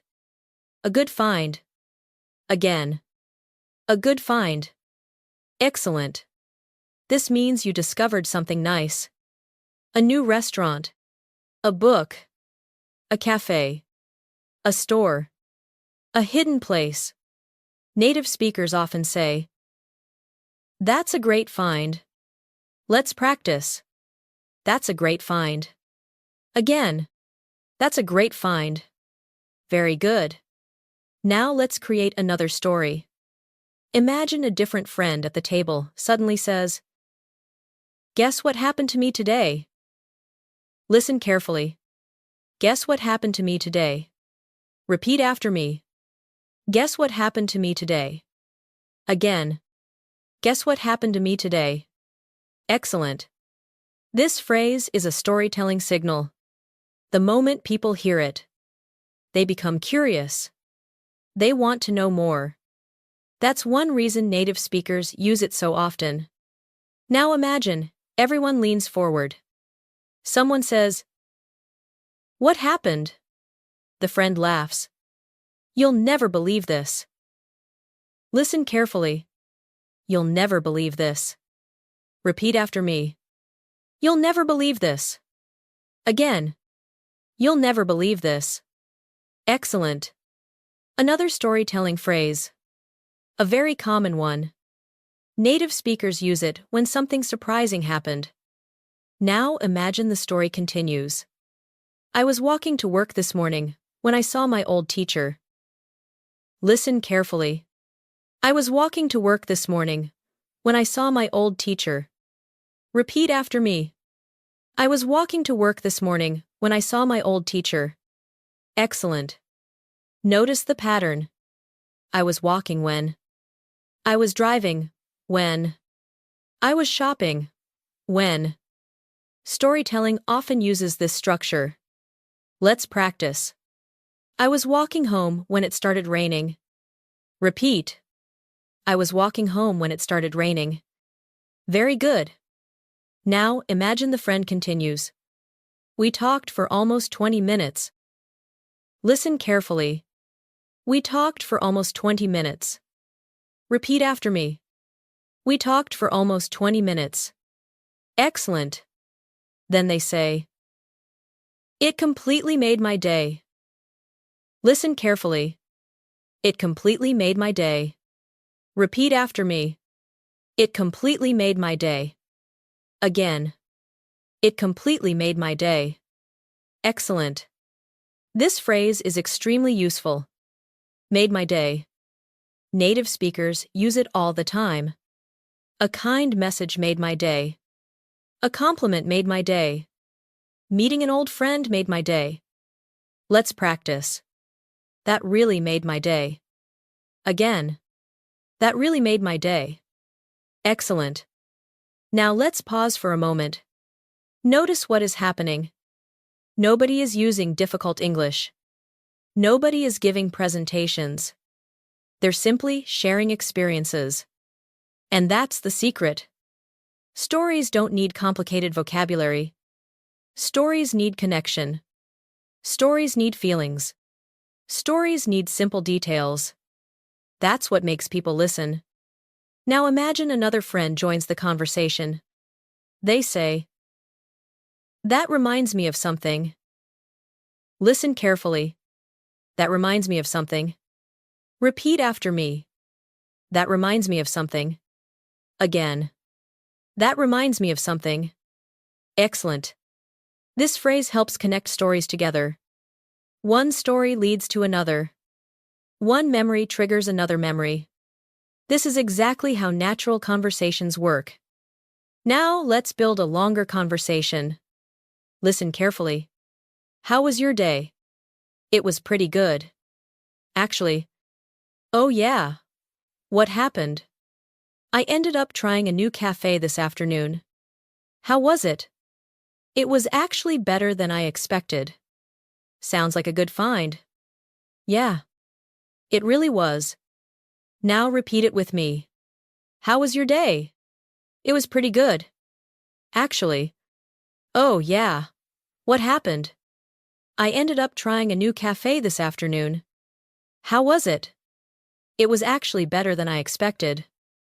Sounds like a good find. Yeah. It really was. Excellent. Can you hear the rhythm? Questions. Answers. Reactions. Curiosity. That's how conversations stay alive. Now, imagine the evening continues. The restaurant becomes a little quieter. People begin finishing their meals. Some guests leave. Others stay and keep talking. Your group remains at the table. The conversation slows down slightly. People are comfortable, relaxed. And then, something interesting happens. Instead of talking about events, people begin talking about thoughts. Not what happened. What they were thinking. What they were feeling. What was happening inside their minds. And this creates a completely different kind of conversation. A deeper conversation. One that can help you stop translating and start thinking directly in English. Every small sentence you repeat is training your brain to tell stories naturally. Every story helps you move from memorizing English to living English. Little by little, you're becoming someone who doesn't just understand English. You're becoming someone who can share experiences in English. And that's a major breakthrough. Because, when you can tell stories, conversations stop feeling like exercises. They start feeling real. And in the next part, we're going to explore something even more powerful. The moment when English stops being something you study and starts becoming something you think in. Let's step into that experience together. The evening is becoming quieter now. The restaurant is nearly empty. A few conversations continue in distant corners of the room. The staff moves slowly between tables. Outside, the city lights reflect on the pavement. The energy feels different. Calmer. Softer. More reflective. Earlier, everyone was sharing stories. Talking about what happened during the day. Funny moments. Unexpected surprises. Small victories.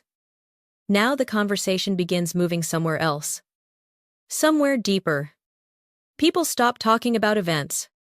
They start talking about thoughts. And this is where something important happens for English learners. Many learners spend years trying to speak English.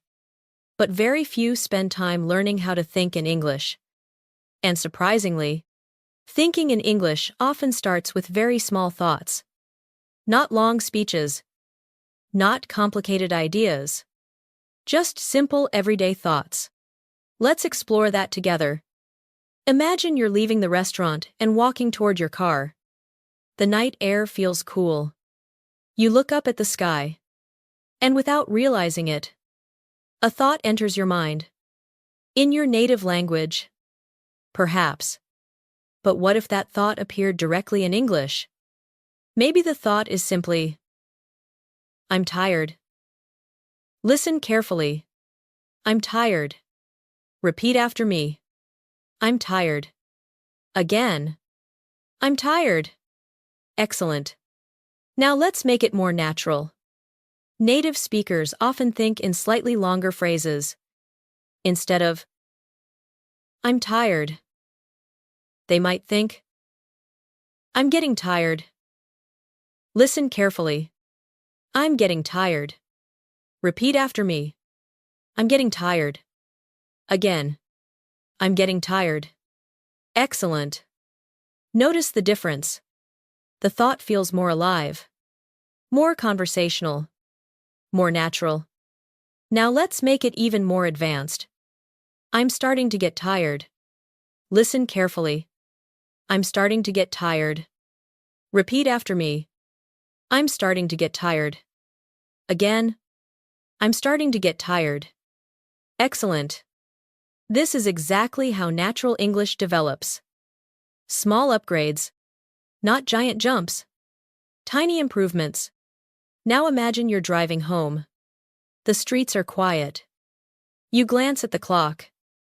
It's later than you expected. A thought appears. Maybe you're hungry. Many learners immediately translate. But native speakers often think differently. Basic. I'm hungry. Natural. I should get something to eat. Listen carefully. I should get something to eat. Repeat after me. I should get something to eat. Again. I should get something to eat. Excellent. This is a very common thought pattern. Let's practice. I should get some sleep. I should call my friend. I should head home. Very natural. Very useful. Now imagine you arrive home. You unlock the door. Set down your keys. Take off your shoes. And finally sit on the couch. For a moment. Everything is quiet. You look around and think, it's nice to be home. Listen carefully. It's nice to be home. Repeat after me. It's nice to be home. Again. It's nice to be home. Excellent. This is a phrase native speakers think and say all the time. After work. After traveling. After a long day. It's nice to be home. Simple. Comforting. Natural. Now let's slow down even more. Imagine you're sitting with a cup of tea. Or coffee. Or simply relaxing. Your mind begins wandering. You think about tomorrow. This is where English learners often struggle. Because future thoughts are harder. But native speakers usually think very simply. For example, I guess tomorrow will be busy. Listen carefully. I guess tomorrow will be busy. Repeat after me. I guess tomorrow will be busy. Again. I guess tomorrow will be busy. Excellent. Notice the phrase, I guess. Native speakers use this constantly.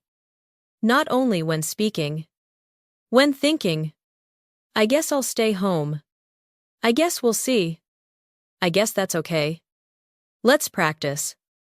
I guess we'll find out. Repeat. I guess we'll find out. Again. I guess we'll find out. Excellent. This is a very natural mental pattern. Now imagine another thought appears. Maybe you're thinking about something unfinished. A task. A project. A responsibility. Instead of saying, I'm worried, a native speaker might think, I'll deal with it tomorrow. Listen carefully. I'll deal with it tomorrow. Repeat after me. I'll deal with it tomorrow. Again. I'll deal with it tomorrow. Excellent. This phrase appears constantly in everyday English. Let's practice. I'll deal with it later. I'll deal with it tomorrow. We'll deal with it when the time comes. Very good. Notice how practical these thoughts are. Real English is often practical. Not dramatic. Not perfect. Just useful. Now imagine you're preparing for bed. The lights are off except for a small lamp. The room is quiet. The day is ending. And suddenly, something interesting happens. You realize that many of your thoughts have already started appearing in English. Not because you forced them, because you've heard these patterns enough times. That's how language grows. Through repetition. Through exposure. Through familiarity. Not through pressure. Let's practice a few more natural thoughts together. Listen first. Then repeat. That was a good day. Repeat. That was a good day. Again. That was a good day. Excellent. Next one. I'm glad I went. Repeat. I'm glad I went. Again. I'm glad I went. Excellent. Next. That turned out better than expected. Repeat. That turned out better than expected. Again. That turned out better than expected. Excellent. Notice how these thoughts connect directly to daily life. Now imagine it's the next morning. Sunlight comes through the curtains. Your alarm goes off. You open your eyes. What's the first thing you think? Many people think something simple. Maybe. 5 more minutes. Listen carefully. 5 more minutes. Repeat after me. 5 more minutes. Again. 5 more minutes. Excellent. Maybe you think, I don't want to get up yet. Listen carefully. I don't want to get up yet. Repeat after me. I don't want to get up yet. Again. I don't want to get up yet. Excellent. These are real thoughts. Authentic thoughts. The kinds of thoughts native speakers actually have. And that's why they're so powerful. Because they're connected to life. Not textbooks. Now imagine you're making breakfast. Coffee is brewing. Toast is cooking. The day is beginning. A thought appears. Let's make today a good day. Listen carefully. Let's make today a good day. Repeat after me. Let's make today a good day. Again. Let's make today a good day. Excellent. Notice the phrase. Let's make today a good day. Positive. Simple. Natural. Now imagine you're heading out the door. You grab your keys. Check your phone. Lock the door behind you. And as you begin walking, another thought appears. Let's see what happens today. Listen carefully. Let's see what happens today. Repeat after me. Let's see what happens today. Again. Let's see what happens today. Excellent. Can you feel what's happening? These aren't exercises anymore. These are thoughts. Real thoughts. And when English becomes your thoughts, something changes. You stop translating. You stop searching for every word. You stop building sentences piece by piece. Instead, ideas begin appearing naturally. Not perfectly, but naturally. And that's the breakthrough many learners spend years chasing. Not perfect grammar. Not perfect pronunciation. Natural thinking. Every small sentence you repeat is training your brain to create English automatically. Little by little. Day by day. Without pressure. Without forcing it. The more often you hear natural English, the more naturally your mind begins using it. And one day, you notice something surprising. You hear a question, and an answer appears immediately. You see a situation, and the words arrive naturally. That's when English starts feeling less like a subject and more like a tool, a part of your daily life, a part of your thinking, a part of you. And now we've reached an important point in this journey. You've practiced conversations, small talk, workplace English, emotional English, asking for help, making plans, solving problems, telling stories, thinking in English. All the pieces are beginning to connect. And in the final part, we're going to bring everything together in one final, real-life conversation challenge. A challenge designed to help you use everything you've learned naturally, confidently, and without overthinking.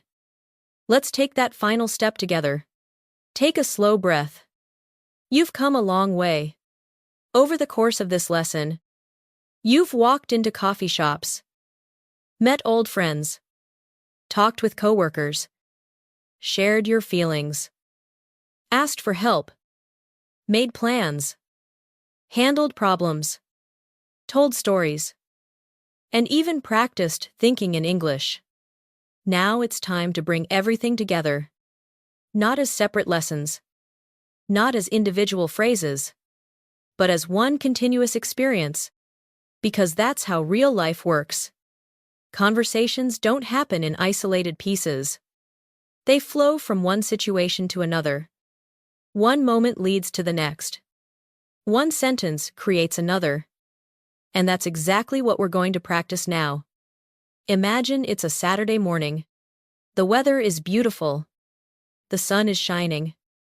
The air feels fresh. You wake up feeling rested. You stretch. Look out the window. And think. Today feels like a good day. Listen carefully. Today feels like a good day. Repeat after me. Today feels like a good day. Again. Today feels like a good day. Excellent. You decide not to stay home. Instead, you want to get out for a while. Maybe explore. Maybe relax. Maybe simply enjoy the day. As you're getting ready, your phone buzzes. A message appears from a friend. Hey, what are you up to today? Listen carefully. What are you up to today? Repeat after me. What are you up to today? Excellent. Now answer naturally in your mind. Not much. I'm taking it easy. I'm thinking about going out for a while. Very good. Your friend replies. Actually, I was about to grab some coffee. Want to join? Listen carefully. Want to join? Repeat after me. Want to join? Again. Want to join? Excellent. You smile. Sounds good. Listen carefully. Sounds good? Repeat after me. Sounds good. Excellent. A short time later, you arrive at a small cafe. The place feels welcoming. People are reading books, working on laptops, talking quietly. Your friend waves as you walk in. You sit down, and the conversation begins. How's it going? Pretty good. How about you? Can't complain. Listen carefully. Can't complain. Repeat after me. Can't complain. Again. Can't complain. Excellent. Notice how natural that feels now. Earlier in this lesson, it was just a phrase. Now it feels like part of a real conversation. Your friend asks, busy week. You answer, yeah. I've had a lot on my plate lately. Listen carefully. I've had a lot on my plate lately. Repeat after me. I've had a lot on my plate lately. Excellent. Your friend nods. Yeah. Same here. It's been one of those weeks. Listen carefully. One of those weeks. Repeat after me. One of those weeks. Again. One of those weeks. Excellent. Native speakers use this expression often. One of those days. One of those weeks. One of those mornings. It means things have been difficult or unusually busy. Now your friend asks, "So, what's been keeping you busy?" Listen carefully. What's been keeping you busy? Repeat after me. What's been keeping you busy? Excellent. This is your chance to share something. Maybe work. Maybe family. Maybe learning English. Maybe a personal project. Imagine your answer. I've been working on a few things lately. Listen carefully. I've been working on a few things lately. Repeat after me. I've been working on a few things lately. Excellent. The conversation continues naturally. No pressure. No perfect grammar. Just communication. A little while later, you finish your coffee. The two of you decide to take a walk. The streets are lively. People are shopping. Musicians are performing nearby. Children are laughing. The city feels full of energy. As you're walking, your friend suddenly points across the street. Wait. Isn't that Sarah? You look. And surprisingly, it is. An old friend you haven't seen in years. Immediately, another conversation begins. No way. It's really you. Listen carefully. It's really you. Repeat after me. It's really you. Again. It's really you. Excellent. How have you been? I've been pretty busy lately. Listen carefully. I've been pretty busy lately. Repeat after me. I've been pretty busy lately. Excellent. The conversation flows easily. Stories are exchanged. Memories return. Laughter appears. Naturally. Nobody is trying to sound perfect. They're simply enjoying the moment. That's what conversation really is. Connection. Not performance. As the afternoon continues, the three of you decide to have lunch together. A nearby restaurant looks inviting. You find a table, order food, and settle into another conversation. Halfway through lunch, the server brings the wrong order. A small problem. Nothing serious. But a perfect opportunity to use English naturally. Excuse me. I think there might be a mistake. Listen carefully. I think there might be a mistake. Repeat after me. I think there might be a mistake. Excellent. The server apologizes. The problem is fixed. The meal continues. Life moves forward. And that's another important lesson. Real conversations aren't perfect. Things happen. People make mistakes. Plans change. And that's okay. Because communication isn't about perfection. It's about adaptation. Now, imagine the afternoon slowly becomes evening. You leave the restaurant. Say goodbye to one friend. Continue walking with the other. The city lights begin appearing. The air cools slightly. The conversation becomes more personal. Your friend asks, "How are you really doing?" Not your schedule. Not your work. You. Listen carefully. How are you really doing? Repeat after me. How are you really doing? Excellent. You pause. Think for a moment. Then answer honestly. I've had a lot on my mind lately. But I'm doing okay. Listen carefully. I've had a lot on my mind lately. But I'm doing okay. Repeat after me. Excellent. Your friend smiles. I know what you mean. And just like that, a deeper connection is created. Not because your English was perfect. Because it was real. As the evening continues, You share stories. Funny stories. Unexpected stories. Small stories. The kinds of stories people tell every day. You say, "Actually, you'll never believe this." Listen carefully. You'll never believe this. Repeat after me. You'll never believe this. Excellent. People lean in. Curious. Interested. Connected. This is what storytelling does. It brings people closer. And now, something important happens. You realize you're no longer focusing on grammar. You're no longer searching desperately for vocabulary. You're no longer translating every thought. Instead, you're simply participating, responding, communicating, living. And that realization changes everything. Because that's what fluency actually feels like. Not perfect English.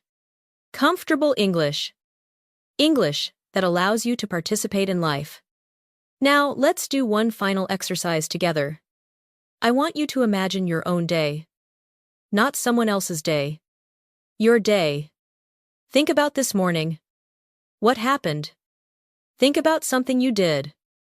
Someone you talked to. Something you ate. Somewhere you went. Now create one simple English sentence. Just one. Maybe. I had a busy morning. Maybe. I grabbed coffee with a friend. Maybe. I stayed home and relaxed. Maybe. I finally finished an important project. Say your sentence quietly now. Good. Now make it slightly longer. Add a feeling. Add a reason. Add a detail. Very good. That's exactly how fluency grows. One sentence becomes two. Two become three. And eventually, conversations begin flowing naturally. Every small sentence you repeat is training your brain to think in English. Every conversation you practice is building confidence. Every mistake is teaching you something useful. And every time you return to English, you're moving forward. Even when it doesn't feel like it. Especially when it doesn't feel like it. Before we finish, take a moment to appreciate what you've accomplished today. You listened. You repeated. You imagined. You responded. You practiced real English. Not textbook English. Not classroom English. Real English. The kind people use every day. And that matters. Because language is not something you memorize. Language is something you use. Something you experience. Something you live. Thank you for spending this time with relaxing English listening.